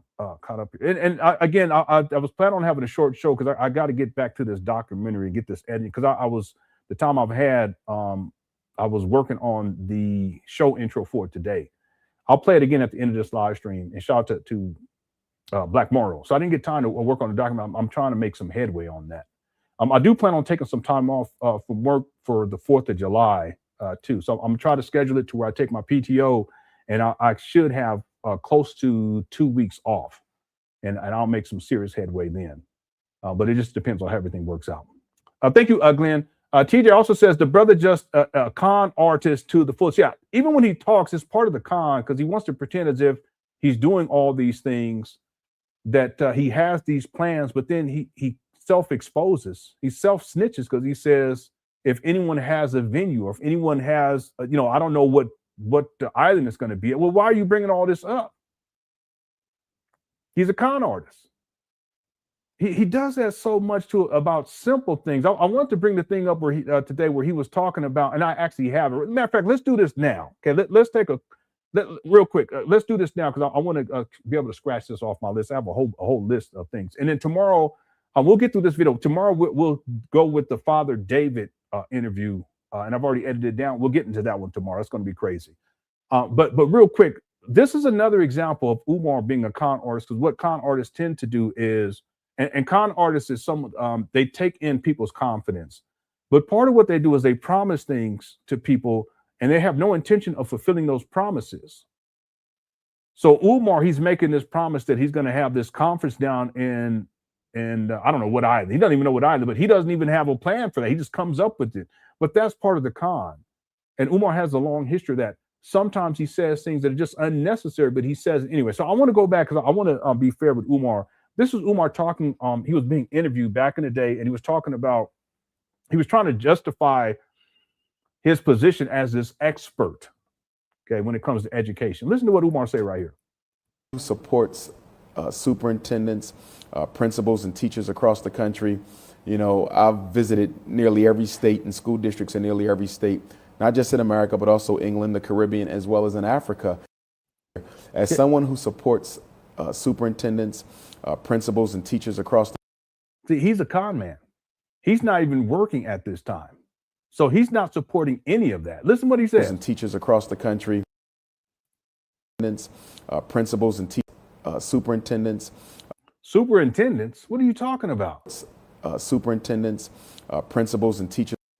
Principals? He's not even working. He was deep into the Black conscious space, lecturing. This is 2013, coming off of the success of Hidden Colors 1, and I think Hidden Colors 2 by this time, if memory serves me correctly. See, Cheyenne Bryant, she does the same thing. She just makes up shit. As someone who supports superintendents, principals, and teachers across the country, I've visited nearly every state and school districts in nearly. Okay, so listen to what he's saying here, and I'm actually going to type this out. Hold on a second. I've visited nearly every state and school districts in nearly every state, not just in America, but also England, the Caribbean, as well as in Africa. Listen, logistically, that's impossible, but he's a con man, TJ. That's the point I want to make here. He's a con artist. Okay, there's no way that he would be able to do that. And again, his career is over with as a school psychologist. as a just as a school psychologist by 2010, and he worked in the field from 2000 to 2010. But for the first 6 years, that was where he was actually stable. After that, it was intermittent. It's really the first 5 years. Gets into the 6th year, and he's not working consistently. But and then on top of that, he starts to lecture and travel around the world. So where does he have the time to do all these things, right? To help these principals, to help these superintendents and teachers. It's just not. It's not physically possible for him to do that. On top of that, he's traveling around the world as a speaker, and he's doing all these other things. And then he's also a psychotherapist and a child therapist and a family therapist. This guy, it's Cheyenne Bryant. That's the same thing. Someone who supports superintendents, principals, and teachers across the country. You know, I've visited nearly every state and school districts in nearly every state, not just in America, but also England, the Caribbean, as well as in Africa. Okay, England does not have it's not even called school district. And I put that right here. Okay. Check this out. So this is my voiceover, and I'm going to edit this though too. This is just like preliminary. This is what I have in my notes. Umar is lying. No one has visited nearly every school district in the United States. England, there are no school districts in England. They use a different term. The Caribbean and Africa. In 2013, there were 18,194 school districts in the United States. In London, there were 152 local education authorities. They're called LEAs. In 2013, Africa was comprised of 54 recognized sovereign countries. There were about 620,000 schools across the entire African continent. And yet Umar Johnson visited nearly every school district in the United States, England, and the Caribbean and Africa. And in the Caribbean, it's not considered to be school districts either.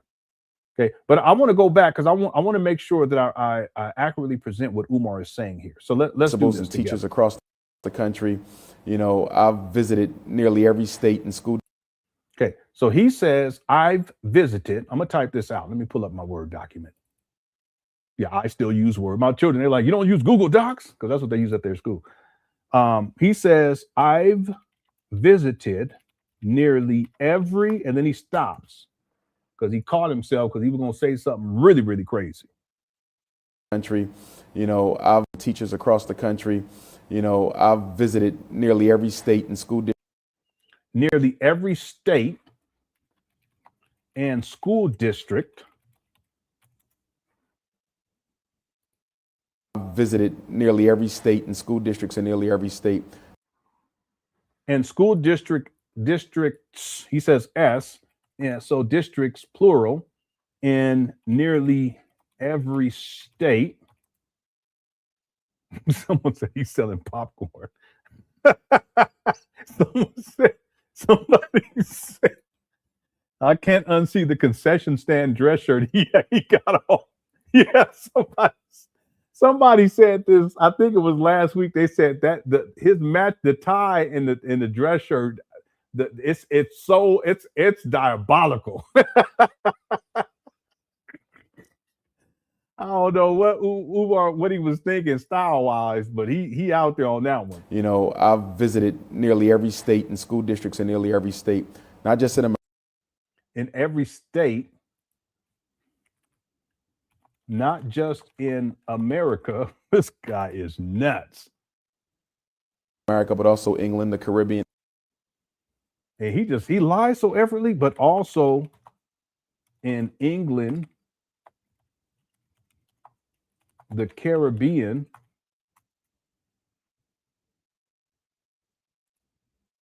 in nearly every state, not just in America, but also England, the Caribbean, as well as in Africa. Caribbean as well as Africa. Okay. So I want to break this down real quickly. We're going to finish up the other video. We'll be up out of here. Let me type this. Let me go ahead and put this in the chat room, and then I'll pull it up on the screen because I want to make sure that I'm representing what Umar Johnson is actually saying because I don't want to misrepresent what he's saying. So Umar says, I visited nearly every state and school districts in nearly every state. That's two separate things. Now, is it possible that by 2013 that Umar visited nearly every state? And again, it's nebulous because he's saying nearly every state. Is it possible? Yes, it's possible to visit nearly every state by the time it's 2013. But then he says, and school districts in nearly every state. That's impossible. It's physically impossible to visit nearly every to visit every school district in nearly every state. It's impossible. And then he goes on to say, to just blow it all out the water, not just in America, but also in England, the Caribbean, as well as Africa. This guy, Umar, is batshit crazy. Let me play it one more time and we'll move on. There's 13,000 plus school districts in the USA. Yeah, my research shows, this is what I wrote again. No one has visited nearly every school district in the United States, England, and Caribbean and Africa. In 2013, there was 18,194 school districts in the United States. In London, there were 152 local education authorities, LEAs. In 2013, Africa was comprised of 54 recognized sovereign countries. There were about 620,000 schools across the entire African continent, and yet Umar visited nearly every school district. And I didn't include Caribbean because I couldn't find, there's no school, they don't call it school districts in Caribbean, just like they don't call it school districts in England or Africa. Umar is a pathological liar. Let me let this play one more time.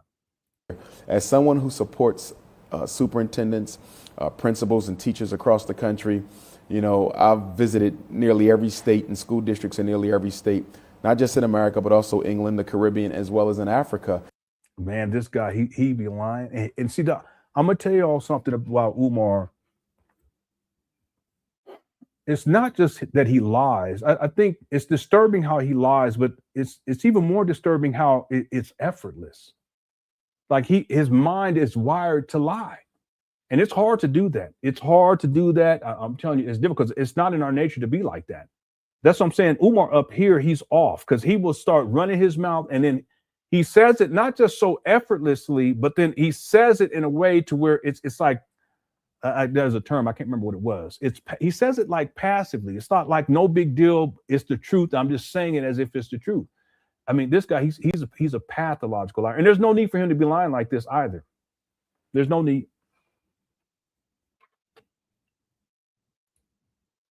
Yeah, it's disturbing, actually. This guy, he ain't got no sense.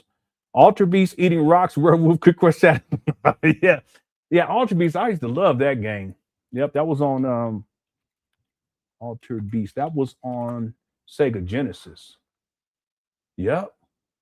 I don't remember the music though, but I remember the game. Yeah, I'm looking at some graphics of it right now. It looks like they're trying to do a Altered Beast for PS5. I don't know if they're gonna do it from the ground up or if they're gonna. Yeah, this game was awesome. I'm looking at some of the pictures from it, screenshots. Yeah, and I don't remember how you turn into Altered Beast, but you start off as a man, and at a certain point, when you turn into Altered Beast, it's like you have more power, you can do more stuff. That game, it was awesome. Thanks, Miranda. Yeah, that's a long time ago. Younger people don't know what we're talking about. All right, Coco gifted the membership. Thanks so much, Coco. Appreciate that. TJ also says he acts like he has a bounty on his head, paranoid. Yeah, he's been like that for a very long time. Even in 2019, when he acquired the abandoned buildings, he was the same way back then. See, I'm gonna tell you with Umar, he's done so many people dirty that he's paranoid anyway. Even back in 2005, he was dealing with paranoia when he put in his letter of resignation with the UNIA. But Umar, he's been paranoid for a long time, right? And he has anxiety issues. He has a paranoia. They kind of go hand in hand.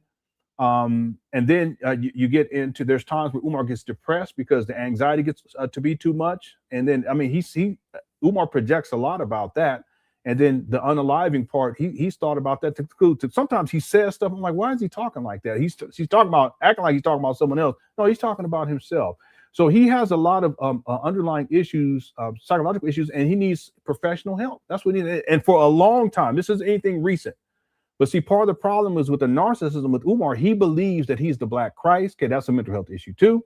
He believes that he's the Messiah, the Black Messiah. That's a mental health issue. Okay, he's thoroughly delusional. And someone like that who thinks like that, they don't believe that anything is wrong with them, and they're not going to go get the help because they don't have go get help because they don't have humility like that. Because you got to humble yourself to say, okay, I have a problem. I need to go get help with this problem, and then go seek professional services. Umar believes that he is the person to provide these professional services, even though he's not a mental health professional. Yeah, that's the thing about Umar. He doesn't realize it because the narcissism and his ego is out of control. He doesn't realize it, how bad things are with him mentally. Him being up here yelling in the park like this, he doesn't even see it. Like this is one thing about Umar. I've said it a long time ago. He has no self-awareness whatsoever. When he talks about crushing cookies, that's no self-awareness. When he's talking about little girls' private parts, that's and he's doing it online, no self-awareness. When he does the Kobe Bryant rant, no self-awareness. When he does the SETI rant, no self-awareness. The Zora rant, no self-awareness. And the list goes on and on and on. Last year, when he's crashing out over and over and over again throughout the year, no self-awareness whatsoever. A lot of people, they recoiled from Umar after he did the fish tank rant. He had no self-awareness whatsoever. See, he lives in a delusional state, and he doesn't recognize that it's a mental health issue in the first place.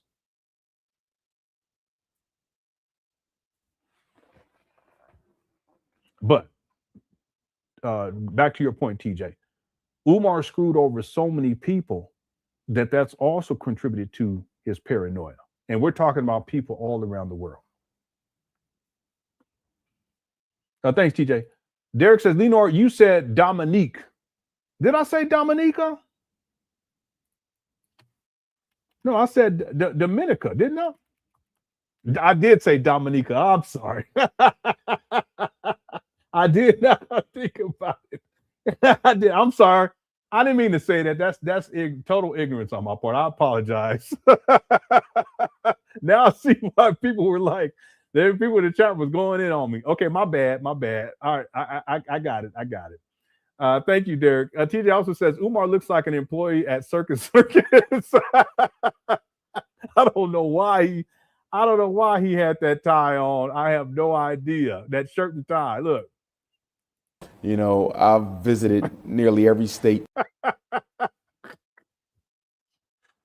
Yeah, he didn't want to bring the popcorn. Let me stop. He mans the popcorn machine. Okay, thanks, TJ. JCSU says, Patriot 100 said he looks like he's selling peanuts. He does. He looks like he's selling peanuts. Yo, just give him the hat and the cane. He really does. Let this play one more time before we get up out of here. Here we go. As someone who supports superintendents, principals, he does. He just needs a cane and a hat. And teachers across the country. You know, I've visited nearly every state and school districts in nearly every state, not just in America. But see, he's saying school districts in nearly every state, not a school district in every state. He's saying school districts. Plural. This guy, he's a pathological liar up here looking like he's about to sell some peanuts. But also England, the Caribbean, as well as in Africa. You should have seen this lady, because I know she knew he was on some bullshit. That was interviewing him. Okay, thanks, Jay Civic. Shout out to Patriot. And then James says, this cycle fooled people for years. That's crazy. Yeah, and James, he's still fooling people. That's even crazier. He's still fooling people. When he did the video where he's talking about how renovations are completed, this is like the fourth time that he stated that over the years, since at least 2023. Okay, he lies about that all the time. It's amazing. People fall for it every time too. But there were people in there that were really excited. And then Charlemagne reposted it. People and there were people that was going in too, but people that Charlemagne, there were people in Charlemagne's Instagram, and they were like, yeah, you know, he finally did it. Blah. I mean, they just have no clue. They have no clue. And it happens every single time. You've been around, okay? So it happens every single time, right? Umar, it's like a bad relationship. I'm talking about between Umar and his followers and his supporters and donors. It's a toxic relationship because he betrays them over and over again. He says, again, he's had 30 different grand opening dates. He's always saying he's going to do this, he's going to do that. It never comes into fruition. And then they start to lose faith. But then what he does is every once in a while, he'll do something that's nice to them. I'm talking about within a relational context here. He'll get some painting done. Okay, he'll put tiles back into the ceiling. He'll mop the floors or buff the floor. He was doing that with the small gym. This goes back to 2020, 2021. And what would happen is it's like him giving flowers to like an abused person. He's been abusing these people, lying to them for over and over again, taking their money and tricking off most of the money. But he does something nice for them, and then I had doubts, but now what are you haters gonna say? And then the cycle starts all over again. It's disturbing. It's crazy. And what's going to happen is this is going to go on. Umar knows that it's not going to pass certificate of occupancy. And at a certain point, the followers, they got excited this time. They're going to realize that it's another con that he's ran, and then they'll fall off, or some they're gonna disbelieve for a while. Then he'll do some more stupid shit to fool them again, and then they'll be like, "Oh, okay, it's a toxic relationship." All right, thanks, James. Okay, I'm all caught up. I think I'm all caught up with the super chat. So let's finish up with this video, and then we'll be up out of here. I have a relatively short show because I want to get some editing done on the documentary tonight.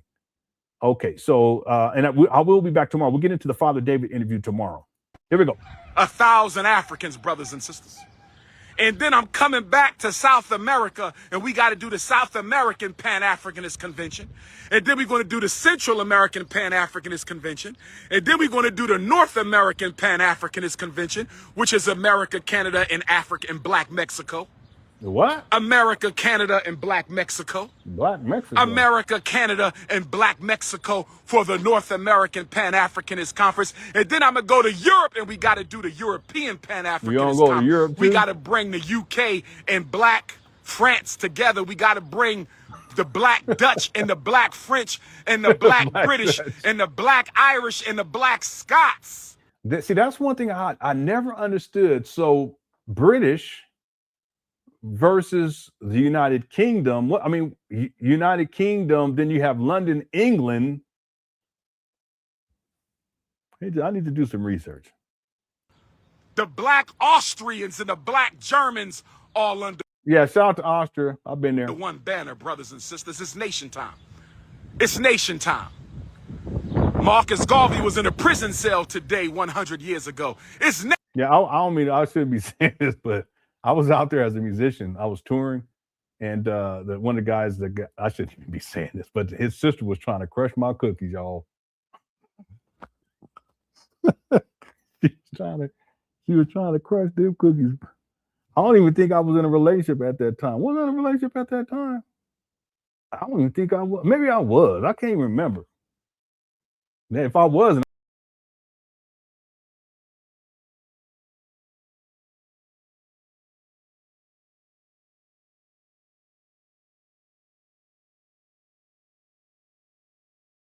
I'm sorry. I was running my mouth. It cut off.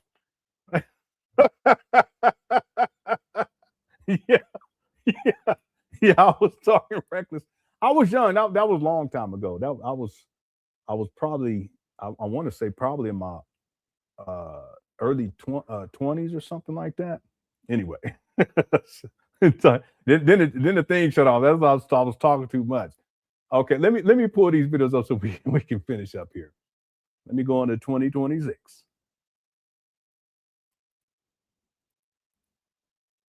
But she was older too, but she was trying to crush my cookies, y'all. I didn't go for it though. Cause see, I would have went and knowing me, then I get a phone call once I get back to the States talking about I'm a pappy. I said, oh shit, now I gotta move out there. Y'all would have never known me then. So thank goodness I didn't go for it. Where's this video at? Oh, here we go. No, this ain't this is a different video. Not going to bring you back into divine frequency. Let me go get the other one. Labels are superficial. No label is going to bring us back into alignment. Well, then what about Dafa then? Isn't that a label? Anyway, let's get back to this main video. That kufi is tight on his head. All Africans in the Caribbean are going to have to. No, I don't remember if I had a girlfriend when I was out there. No, I did. I had a girlfriend at that time. Yeah, so there's no way I wouldn't have went for it. No, I don't think I did. No. Yeah, and it wasn't just her. It was because we had did these concerts and he had these women. I guess it was his groupies or whatever. They came through too. They was ready to go. I was like, nah, I don't get down like that. Get back to the States and my balls fall off. Yeah, you never know what's going on. What kind of stuff is being passed around? You know what I'm saying? I said, I ain't playing that. Okay. Anyway. Let's get back to the main video. Here we go. Rise up at one time and take back the Caribbean islands and all the American African black. Yeah, no, I know, I agree, Kogo. It's just something about that. It's just, I can't. Freedmen will join you. We will come to the Caribbean and fight with our Caribbean brothers and sisters across the islands. There's about 50 million black Caribbeans. See, Maryland, Pan Africanists, the Virginia, Carolina, and Georgia, and Florida, Pan Africanists, the Detroit, the Chicago, the St. Louis, the Omaha, Nebraska, the Minneapolis Pan Africanists, and then we go to Africa. Organize the diaspora so we can help organize Africa. I said organize the diaspora so we can help organize. Play the clip of the lady asking for her money. what clip is that? Queen of I don't remember that one. Are you talking about they were doing a paint day and this lady was like, are you going to refund me because she sent a donation? She probably trying to scam Umar. I'm not an Umar defender, but she probably was trying to scam Umar. She said she sent the donation, but she sent it to the wrong Cash App. Is that the one you're talking about? I would have to find that because it's like a the conversation. I mean, I think they're painting at that time, so it's not like out front, but you can hear her asking and something like that. I don't know if that's the one you talking about. I can go look for it. Queen, let me know in the chat room. Dax says, Lenon, there are black Mexicans. Yeah, I know that. I was just being silly. Has been for centuries. They are just have in most cases hidden or ostracized by European descent Mexicans. These are facts. No, I'm familiar with that. Yeah, I've seen pictures and everything. Yeah. Yeah. So let me see if I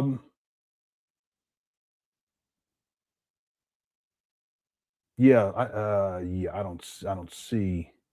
I'm trying to figure out what video you were referring to, Queendom. I think that's the video, but I would have to go find it. D, and thanks for doing it. D says, when's the Middle Earth Pan Africans? I don't know. Frodo won't be there. You know, Bilbo won't be there. Sauron's gonna be there. You know, the black ones. You know, they got black hobbits. Yeah, they didn't have no black people in Lord of the Rings except for the evil people. These are black people. Oh, but I love me saying, but it's racist. I'm just playing. Thanks, D, for the super chat. Derek says, never get your cookies crushed for God. Never get your cookies crushed for God's sake. No. You know, my wife, if she want to crush she crush my cookies whenever she wants to. I don't. You know, I ain't gonna. Anyway. Okay. Thanks, Derek, for the super chat. Now, I was trying to see what video that was. Bill pull packets. Yeah, some hood hobbits. You know, they'll be loud and shit. They be playing their music all loud. You know how they do. That's so racist. You know how they do. You know. Timothy says it would be hilarious to have Umar and Lincoln Osiris debate each other. I don't even know who that is. That would be a world star level crazy. Let me go look that up and see who that is. He said Lincoln Osiris. Black Gant. Yeah, you talk about that character from that movie. Okay. Yeah, I don't even think I've seen that whole movie, but I've seen clips of this. where the white actor is playing in blackface. I can't remember the actor's name right now, but he's played in a lot of stuff.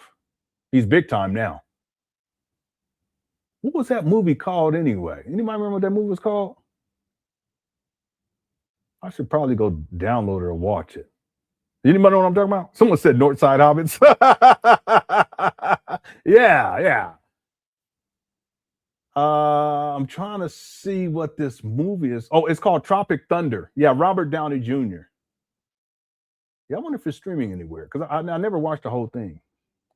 Tropic Thunder streaming.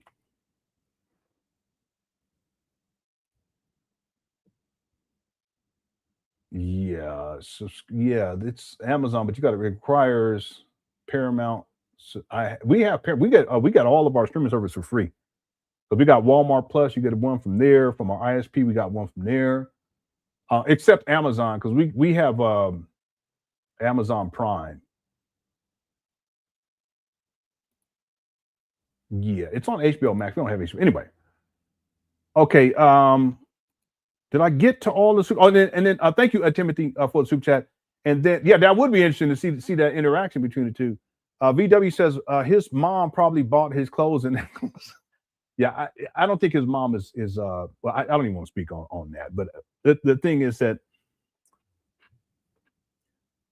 if you look at Umar, and this is what I think, this is what I believe. I don't know this as a statement of fact, but I believe what I think is with Umar is he's not the type of person who will wash clothes.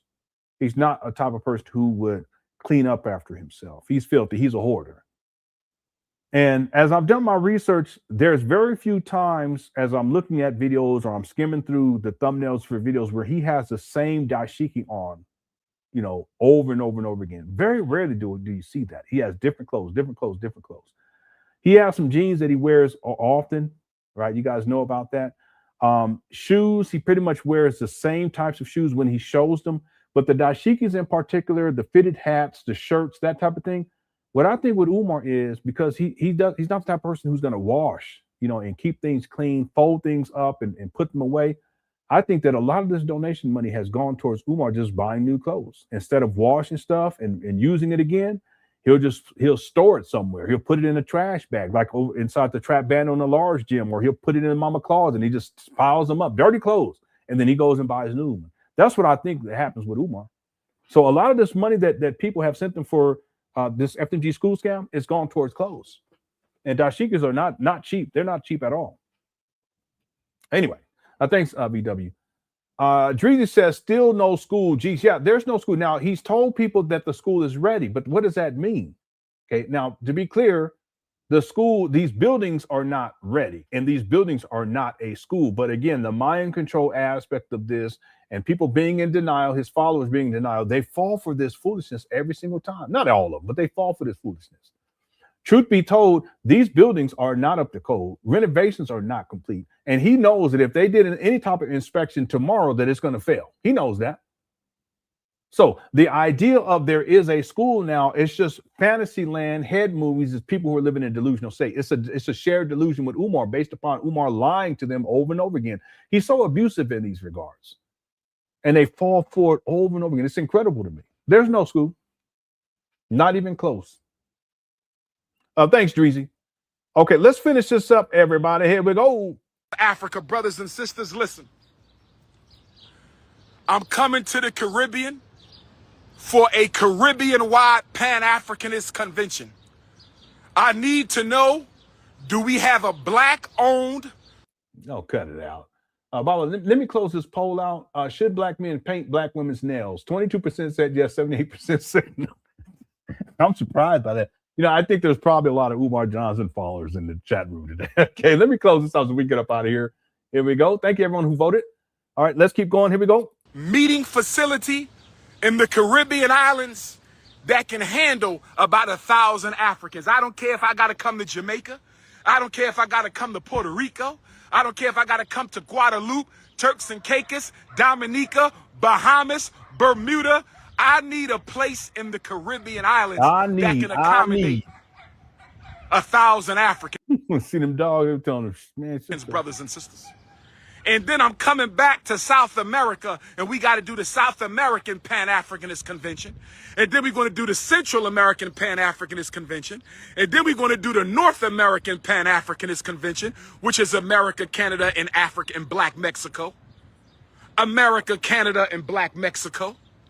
America, Canada, and Black Mexico for the North American Pan-Africanist Conference. And then I'm going to go to Europe, and we got to do the European Pan-Africanist Conference. We got to bring the UK and Black France together. We got to bring the Black Dutch and the Black French and the Black British and the Black Irish and the Black Scots. Let me go look at what's the difference between British. The Black Austrians and the Black Germans all under one banner, brothers and sisters. It's nation time. It's nation time. Marcus Garvey was in a prison cell today 100 years ago. It's nation time, brothers and sisters. Caribbean islands must unite. What they got to do with anything? English refers specifically to people or things from England. British is a broader term that includes anyone from England plus those from Scotland and Wales. I didn't know that. Which together make up Great Britain. Oh, I see. All right. While all English people are British, not all British people are English. Okay, that makes sense. Yeah. So London's in England, Scotland's up there, and then Wales is over there to the west, and then the Republic of Ireland is across, I guess, the strait, if you will. There's Isle of Man too, and then Northern Ireland, and then Dublin. Yeah, Scottish. Ireland. And then Scottish is okay. Because what's her name? The doctor from Star Trek Next Generation, she's from Ireland. She's Irish. Yeah. Because she ends up having an affair with this ghost. And she goes back to her homeland of Ireland. I don't know if it's Dublin. And then Scotty was from Scotland. But what's his name is the engineer. I can't think of his name right now. He's also on Deep Space Nine. He's in Star Trek Next Generation. I think he's Irish too, if memory serves me correctly. South American Africans must unite. Central American Africans must unite, and we're uniting behind the red, black, and green flag of the most honorable, the right, excellent Marcus Messiah Garvey. So, brothers and sisters, if you got a space for that Canadian Pan-African Conference, if you got a space for that European Pan-African Conference, if you got a space for that Central American Pan-Africanist Conference, if you got a space for that Caribbean African Pan-African Conference, I want you to get with the Prince of Pan-Africanism. Hit me up on WhatsApp, inbox me on Instagram, send me an email, Prince of Pan-African. Yeah, so Gates McFadden, she played Beverly Crusher. She's Irish.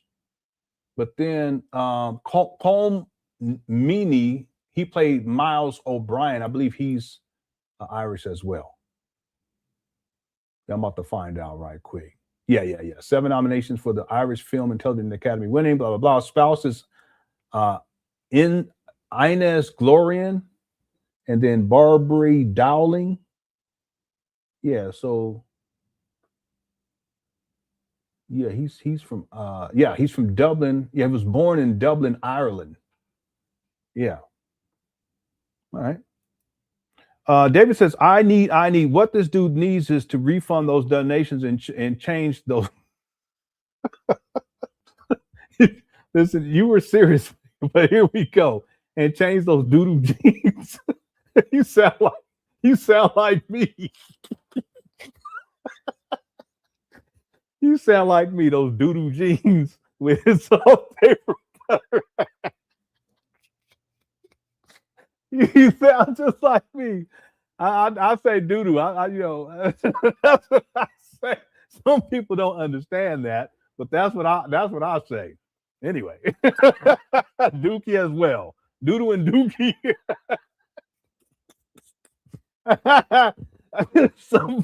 That's a vernacular for at least rock on from. That's what we say it that way. All right, thanks, David.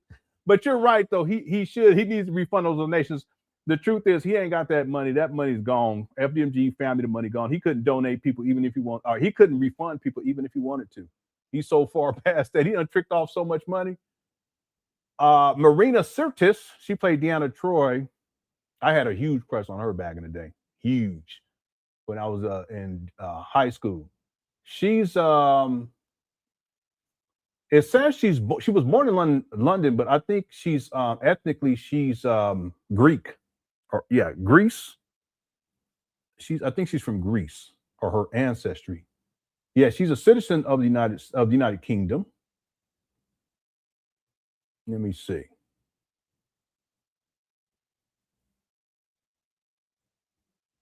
Yeah, she's a daughter of a Greek Cypriot parents. I guess that's Cyprus, maybe Cypriot parents. Despina, a tailor's assistant, and John Siritis, she was brought up in Haringey, North London. Yeah, I've been to London too, by the way. What's crazy out there is like it's like a melting pot, and then you see people that are really short, and then you see people that are like 7 foot walking. You're like, what the? It's weird. I said, what in the world's going on here? And then we went to this one place, and the door was like to enter. It's like because they built on top of older buildings, and then they have these sites that you can go.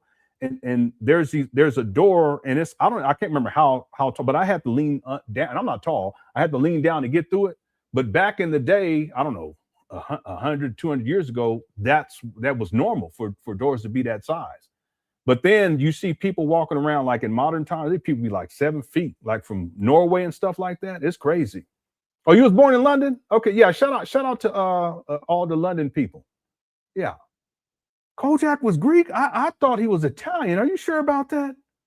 I thought Kojak was, because he used to eat popcorn a lot. You remember that? Kojak. I thought Kojak was Italian. Let me look this up right quick. Kojak is an American action crime drama. Yeah. Telly Savalas. That's Italian, ain't it? Oh, he's Greek. I did not know that. He was an American actor, noted his bald head and deep resonant voice. I used to watch that when I was a kid. It's like a cop show. Early life, Aristotelis Savalas, man, was born January 21st, 1922 in Garden City, New York on Long Island. He's the second of 5 children born to Greek parents. I did not know that. Yeah. But Greece, that's close to Italy, right?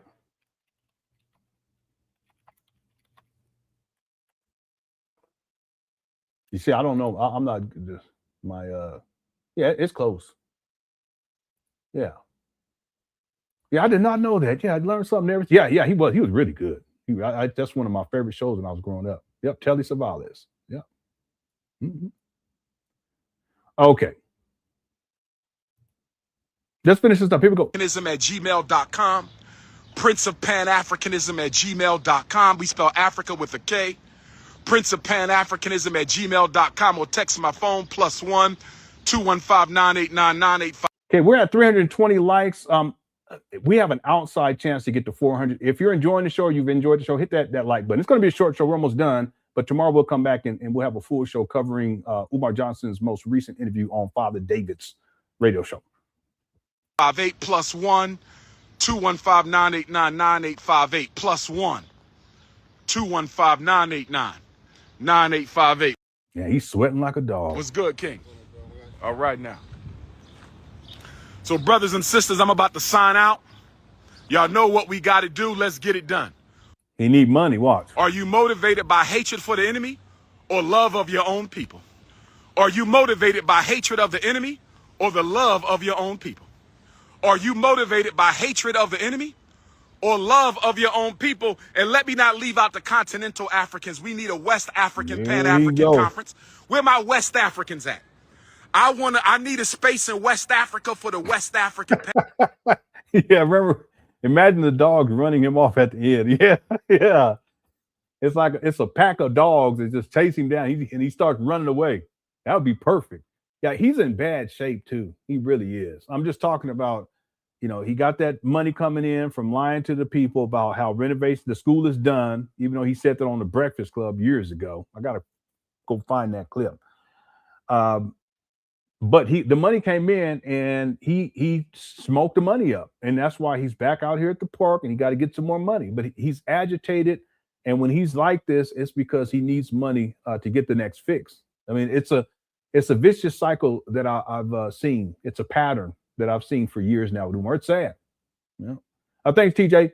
What's up, Big Dave? Says no gin today. Hey, Cooker says I've missed a few streams. Is that Nature Boy doc any good? I guess they'll do one on Umar after he goes to jail. Yeah, I haven't watched the Nature Boy documentary, but my wife, she's watched it. I didn't talk with her about it, but she was shocked because she didn't know a lot about what was going on with all that. But I knew some of it, what was going on. I'm talking about in real time back in the day. But I haven't watched it personally.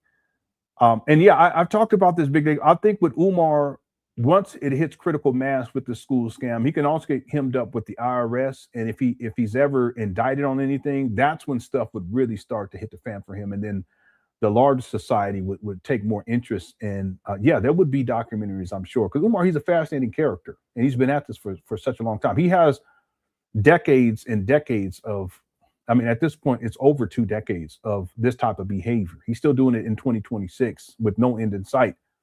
And what I propose is that at a certain point, if he's ever arrested for anything and the larger society takes note, like seriously takes note at some, and especially if he's convicted of anything, that's when the documentary from the larger society, Netflix, Hulu, or what have you. Okay, I'm working on one now. I've been so busy, I haven't had much time to work on it. I feel bad about it, but my biggest struggle right now is time. After I get done with this live stream, I'm gonna put a couple of hours into it, and then I do have some time coming up here for the 4th of July. I get some days off from my job. I'm gonna use some PTO, so I'll have close to 2 weeks off. And during that time, I'll be specifically working on the doc. I'll be live streaming too, but I'll be spending time working on a documentary. A lot of time working on a documentary. But yeah, that's what I think is going to happen with Umar. It's just a matter of time with the guy. Hey, thanks, Big Dave, and welcome back. Hope everything's going well with you. Thanks everyone else too for all of the super chats during this live stream. D says those dogs might smell him in that heat. Yeah, I'm sure that they do, and not that they're specifically trying to smell him, but dogs, they will smell anything. It's incredible. Like they're ruled by their noses. It's incredible. You know, they hear really well. They can smell stuff from way far away. Yeah, my dog's like that too. You know, if I want to get him inside of his crate and he don't want to go in there, I just throw a little snack in there. He can't help it. He go right on in there. He don't want to. That his stomach and his nose is, you know. Thanks, D, for the super chat. It'd be funny if them dogs come out and start chasing him. No, that'd be hilarious. Okay, let's finish this up. Here we go. Yeah, he looking bad. Sweating too. Pan African Conference. I need a space in South Africa for the Southern African Pan African Conference. That's Angola, Mozambique, South Africa, Lesotho. We need an East African spot for the East African Pan African Convention, the Central African Pan African Convention, and we're not going to leave out the North African. Oh, is it 7 times? Yeah, 7 times stronger. Yeah, and then also there's some dogs they have exceptional scent, like hound dogs. Yeah. Although they overran by Arabs, we're not going to leave out the North African brothers and sisters. We need a space for the North African. Yeah, that's a great observation. So when Umar, when he's in this mode and he's really like tweaking like this, he'll spit a lot because he's manic. So that's something else you can look for. Lawrence said Umar's, yeah, he is. Pan African Convention. This your big brother King Kong Consciousness signing out. You know how to reach me. +1 215 9898. Shout out to all my beautiful African queens. Pittsburgh. What up, Umar? What up, King? Detroit. How's everything? Sure. Yeah, that's nice of him. He stopped to take pictures. That's good for him. Woo. How's everything? Great, brother. How you doing? All right. Got a little Sean Wayans in there. Oh, what? Sean Wayans? What you talking about? By the way, let me play this video right quick, and then we got like maybe a minute left on the main video, but I want to make sure I play this so that I can scratch it off my list. Here we go. Good afternoon. My name is Dr. Umar Johnson. So if you guys don't know, I'm a school psychologist and doctor. Yeah, if you don't know, this is the video from 2014 when Umar, he was promoting this idea of purchasing the St. Paul's College.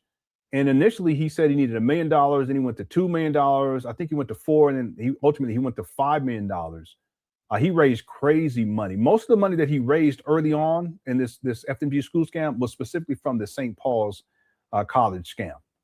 And inevitably, he even lied to people about putting in a bid. The starting bid was $2.5 million. Umar, he lied and told people that he put in the bid, but there's no way that he would have raised $2.5 million in a shorter period of time. There's no way, right?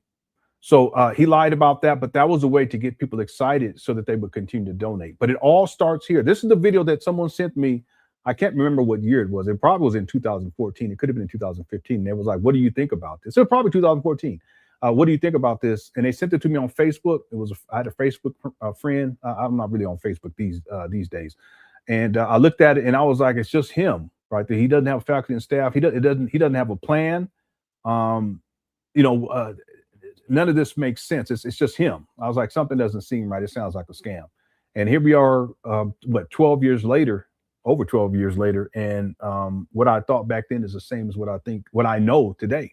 Okay. Back then I didn't research Umar or anything like that, but I could just tell by watching this right here. Good afternoon. I'm Dr. Umar Johnson, and these are my jeans. Yeah. These jeans right here are the classic jeans that people have been clowning. I have too, but people have been clowning about Umar. That's another thing. Even when I watched this back then, why does he have on a dress shirt and tie, and then he has on baggy jeans? It makes absolutely no sense. Levi Husky. Okay, what's up, User 225? He paint their nails brown to hide the after.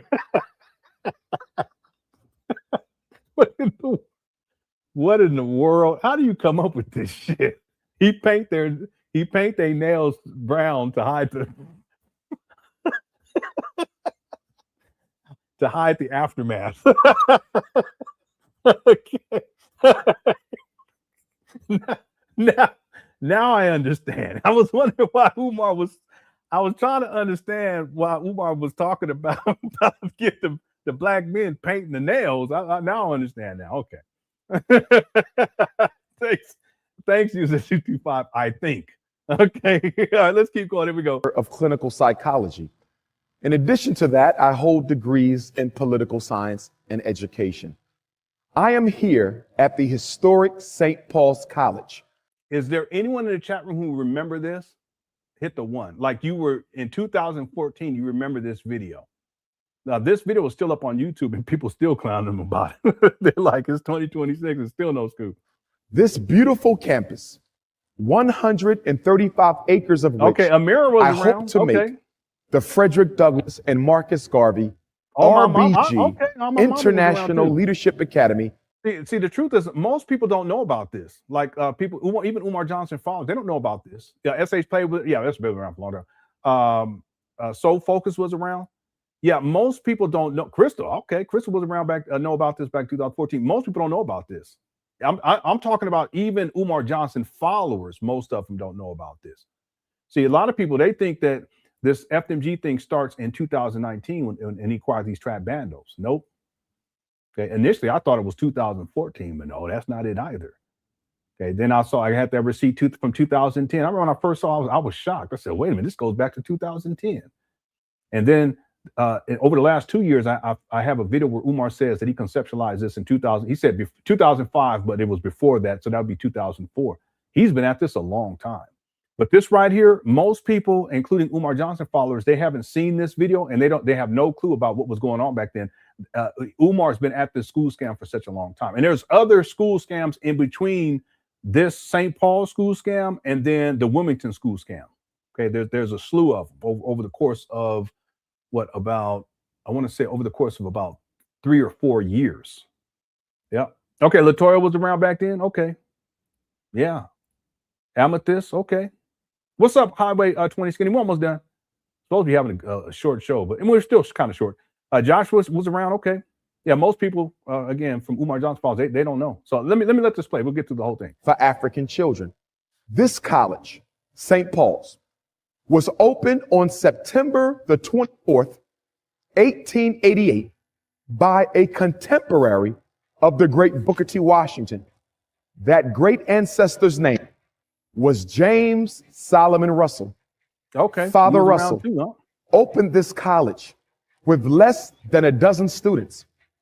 And by the time it reached its zenith, see the thing, Afropunk, I want to get some work done on this documentary. I haven't been able to work on it all that much. Again, we'll be back tomorrow. We have a long show tomorrow for sure. Owned more than 1,000 acres of land, and can you imagine if Umar acquired this is acres. This is nothing. I mean, compared to what he got with these trap bandos, these trap bandos are nothing compared to what this is. This is acres of land, just upkeeping the property in terms of manicuring the lawns, getting leaves and all that off the way. There's no way that Umar would have been able to manage all this. He can't even manage his own apartment when he had one back in 2019. He's a hoarder. Okay, and in Mama Closet, he can't even manage his Mama Closet. He can't even manage these trap bandos in Wilmington, Delaware, which are relatively small in comparison to these buildings that was part of the St. Paul's College. They nail so it irritates less. All right. Okay. Yeah, Mommy Rika, he would have never. There's no way. Okay. And it's just him. Okay. Thanks, user 225. My goodness gracious. Housed more than 1,000 African children. But unfortunately, last summer, June of 2013. Somebody said 50-year-old wearing a Bugle Boy shirt is insane. Now, at this time, Umar wasn't 50, though. Umar, at this time, it's 2014-12. He was what, 38. I think it was 38 at that, around 38 years old. The board of directors of this college graduated the last class of students from St. Paul's College. I'm hoping that you will help me keep this college in the hands of the African American community. I have a plan for this campus. I want to turn this Yeah, so I was going to say, if you guys looking campus into the Frederick Douglass and Marcus Garvey Academy. There's a war in this country against black boys. I don't have to tell you, only 1 out of every 4 African American boys will graduate from high school. Okay, that's not true. I've researched that. I did quite a bit of research on that. Umar made that statistic up. He's such a liar. I don't have to tell you that 2 out of every 4 African American boys at some point in his life will be under the supervision of America's criminal justice system. Yeah, that's not true either. It's not 1 out of every 4. It's still a bad, I can't remember what it was. It's still bad, but it's not 1 out of every 4. I don't have to tell you that there's a school to prison pipeline that runs out the back door of the school into the front door of the prison. I want to stop that.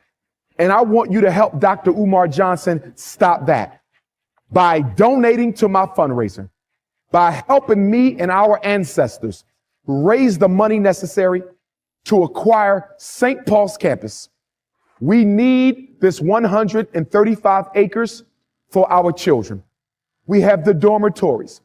We have the gymnasium. We have the lecture halls. We have the cafeteria. We have a beautiful student center. I want this school to be a blueprint. And actually, Umar's right about that other one, the second one. I looked it up again. So an estimated 28% of black men are expected to serve state or federal prison. Yeah, but that's not what we want. We want, what is the actual figure? Because he said 1 in every 4. That's about 1 in every 4. But that's not the actual figure. That's an estimate. Have been arrested. Okay. Yeah, but I just want to give him credit for that, because he is at least he's more accurate with that. The other figure that he gave is about graduation rates. It's lie. I looked that up and I researched that. It's a complete lie. A role model to every other independent African school in the world to show them that African children are not the intellectual inferiors of European Americans. Yeah, listen, most people don't believe that or think that way these days. Umar, he's so antiquated in his rhetoric. He thinks it's like the 1940s and shit. Okay. To show them that our children want to learn as much as anyone else. Yeah, it's around 81%. I saw as high as 83%. I think the lowest I saw was like 78%. Right. But the point, it's around 81. But Umar, he says 1 in 4 don't graduate. He's just a liar. And when I looked it up, it didn't include black males who graduated later What I looked up was for the 4-year graduation rate for high school. That's what I looked at. But there are black males that they need another year, or they'll go and get their GED. Okay, that counts towards that too. But I excluded all of that. So Umar, he's way off on that first one. The second one, he's actually accurate, or at least more accurate. I'm tired of the phone calls from our mothers and fathers crying about what's being done to their children. I'm tired of special. I mean, this guy's, he's just moseying up this walkway. When I first saw it, I said, no, this is foolishness. Education. He has no plan, no curriculum, no team. It's just him. When it's not necessary. I'm tired of ADHD diagnoses and conduct disorder diagnoses and oppositional defiance diagnoses and learning disability diagnoses and emotional disturbance diagnoses. I'm tired, and I want you to be tired with me, of our children being forced to exist in a system that was not designed to educate them in the first place. I want to give them a heaven on earth. I want to give them a home away from home. Yeah, I agree, Mammy. Excuse me. Mommy, I'm apologize. Mammy Rica. I agree. The irony, if you guys look while he's walking up, there's emergency signs. It's like, hey, yeah, you guys need to be careful with this guy. And I want St. Paul's College to be that place. Imagine a school where children don't have to be suspended. Imagine a school where your child. It did. When he was going like this, it looked like he had some calls. That's an altar beast. Yeah, I apologize. I read it like it's English, and normally I would read it like it's Spanish. I was tripping. Lenon, did we confirm which jeans he's wearing? No, I don't know. Okay, he's had these ones for a long time, though. I've seen him wear these ones a long time. He'll keep the jeans, but the dashikis and the shirts, he'll buy new ones. Okay. Mommy, tomato. Well, I'm glad that you have some humor about it. I appreciate that. Yeah, that's cool. All right, let's keep going. Never gets expelled. Imagine. Now, I hate this video because that boy on the left, at least my left, he kind of looks like my youngest son. He's a lot bigger now, but he reminds me of my youngest son. Where your child never gets expelled. Imagine a school where your child never gets misdiagnosed and put in special education. Imagine a school where you don't have to worry about the teachers trying to force you to put your son or daughter on dangerous psychiatric medication. Listen, they don't have the power to do that. That's what I mean. Umar, he's such a liar. The teachers don't have the power to do that. Ladies and gentlemen, brothers and sisters. See, if Umar had all this land, it would look like Sanford and Son. He would have all kind of it would be hoarder situation, a hoarder's paradise. Community stakeholders of the African race, I implore you, I beg you, I summon you and I petition you I can't really to donate to this cause. Donate to this fundraiser. Let us show the world that we care enough about our children and enough about our history and enough about our ancestors to keep St. Paul's College in the hands of the. Here we go with them claws again. He raised a gang of money for the St. Paul's College. More. He was at $1 million in 2000 at the end of 2016. The end of 2016. He also said the summer of 2016, but then he said the beginning of 2017, which would be the end of 2016. He raised a gang of money for this particular scam. The African American community, and in the hands of Dr. Umar Johnson, and in the interest of African children. And see, back then he was still promoting the idea of it being a boarding school for boys and girls. Since that time, he's reneged. It's just it's a regular old school, according to him, for black boys. Under the skies of Almighty God and our ancestors, help me keep this college alive and keep the dream and keep the dream of its founder, James Solomon Russell, alive. It's Russell, not Russell. Cut it out. Forever. Okay. Yeah, someone had asked me to play that the other day, and I forgot to do it. So I want to get that, put this in here so I can cross it off my list. Okay, let's go back to the main video. There's probably about 2 minutes on it, and we'll close out the show. Here we go. Yes, sir. Yes. Actually, it's about 30 seconds left.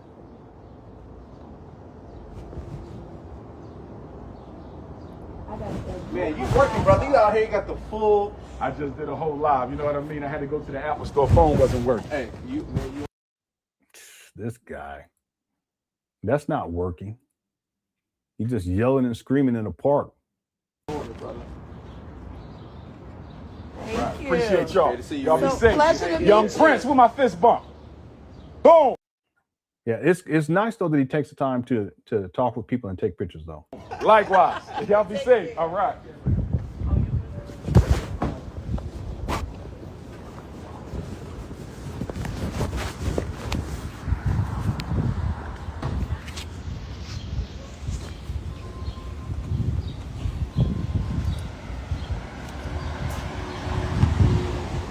And he dehydrated.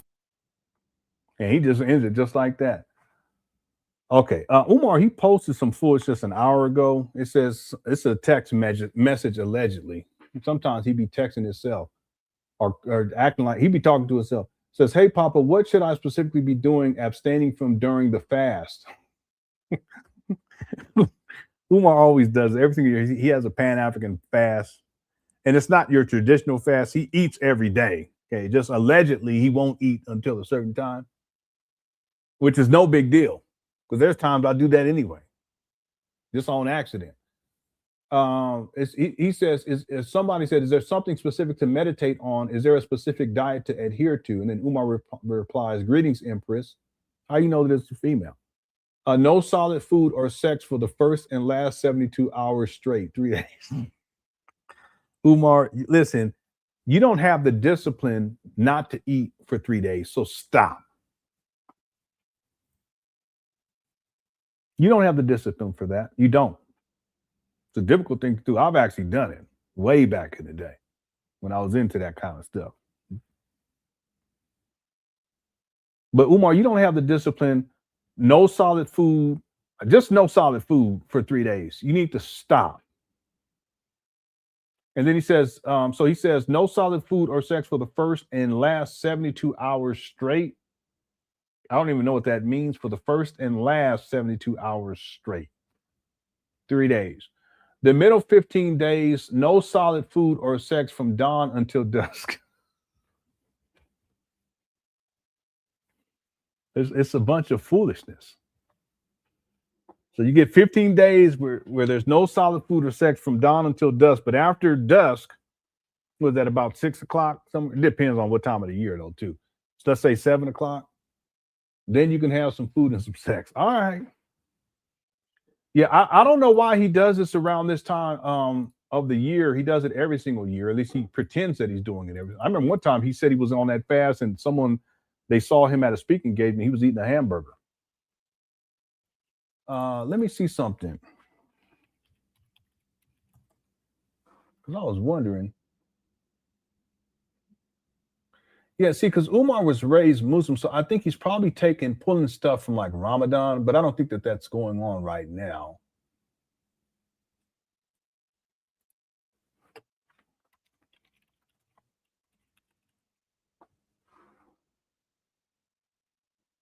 Yeah, that's February, so that's already passed. But I think he pulls from that, and he just kind of juxtaposes into what he's doing now, or at least what he claims that he's doing. It's a bunch of foolishness because he don't have no discipline for that anyway.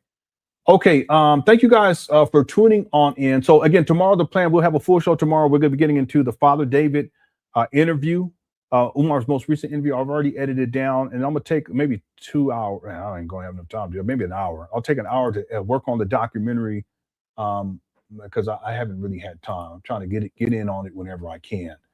I hope you guys enjoyed the show. If you haven't hit that like button, go on and hit the like button. In fact, our goal, 400. We're at 375. We need 25 more likes to get to 400. Let's see if we can make that happen. And I like to tell everyone that I have a special outro. It was an intro, but I'm gonna play it for the outro too. And shout out to Black Mario because he used AI and did the prompting to create this song, and then he sent it to me, and then I edited some stuff into it. And it's something I want to continue to do, like moving forward. I enjoy it because it gives me time to get into editing, which is something I enjoy. Asmana says, thank you. Oh, you're so welcome. Thank you, Asmana. Thanks for the super chat. Everyone else who sent in super chats during this live stream, thank you for all of the support. I really do appreciate it. You guys have blessed me so much, and I don't take it for granted at all. Okay, thank you guys so much. Thank you, Esmeralda. And then YouTube says, my acrylic nail queens give KK all right, a knuckles. Yeah, all right. you be tripping. you be tripping. That's all I can say. Thanks, SH Play. I appreciate it. Oh no, I just read it. I'm not gonna reread it. Okay. I'm only gonna read that one time. Okay. Thanks, SH Play. And yeah, it's SH Play, but SH Play was one of the people who knew about the St. Paul school scam back in 2014. Most people don't know about it, and including Umar Johnson followers. They think that this is a newer scam. No, this has been going on for a very long time. Yeah, and thanks, SH Play. There is no school website. The closest thing that Umar had, and I showed it years ago too, but I showed it like I think it was last week. He had something that was called Dr. Umar's School.com or something like that. And I showed screenshots. If someone remind me tomorrow, I'll pull them up and show them again. And that website was trash. It was thoroughly trash. Umar never does stuff professionally, right? Okay, thank you, everyone. Again, so let me play this outro for you all. And again, shout out to Black Morrow for putting together the music. Here we go. Before I continue with my message, thank you, Sister Avanti, $10 coming on the Cash App. Thank you, sister. Next time, make it 20, but thank you for that 10. I know you barely had that. Thank you, sister. Yeah. Good brothers. Good sisters. I appreciate that $10 donation. I really do. But next time, make it 20. Next time, make it 20. She came up smiling after the program was through. Said, brother, here's $10, I'm supporting you. I looked at the queen and I nodded my head. Said, thank you, sister, then this is what I said. Next time, make it 20. Times are hard, I understand. Everybody doing the best they can, but dreams this big take more than hope. We're trying to build, not barely cope. Everybody saying, we not fisking flat tires. We not selling water ices. We building institutions, family. We not fisking flat tires. We not selling water ices. We building institutions, family. Next time, make it 20. If the blessings come your way, I appreciate the 10. But here's what I gotta say. Next time, make it 20. Let the whole congregation see. We not fisking flat tires. We building institutions, family. Hey. Oh, oh, oh, oh, hey, hey, hey. People asking questions every single day. How you gonna build it? How you gonna pay? I say one donation, one dream at a time. Everybody pitching in to help us climb. This ain't about quick fixes. This ain't about little gimmicks. Trying to leave something standing tall for the next generation and all. We not discing flat tires. We not selling water ices. We building institutions, family. Oh, we not fisking flat tires. We not selling water ices. We building institutions, family. Next time, make it 20. If the blessings come your way, I appreciate the 10. But here's what I gotta say. Next time, make it 20. Let the whole congregation see. We not fisking flat tires. We building institutions, family. Institution builders. Yeah. institution builders. Yeah. What we doing? Building institutions, family. What we not doing? We not fisking flat tires. What else? Ooh. We not selling water ices. One more time. One more time. We doing it. We building institutions, family. Now everybody clap your hands. Left side sing. We not fisking flat tires. Right side sing. Right side sing. Everybody together. We building institutions, family. Next time make it 20. When prosperity comes through, I appreciate the 10, and I appreciate you too. Yeah. Next time make it 20. That's the message for today. Yeah. We building institutions, family, and we're doing it all the way. We not fisking flat tires. We not selling water ices. We building institutions, family. Yeah. We not fisking flat tires.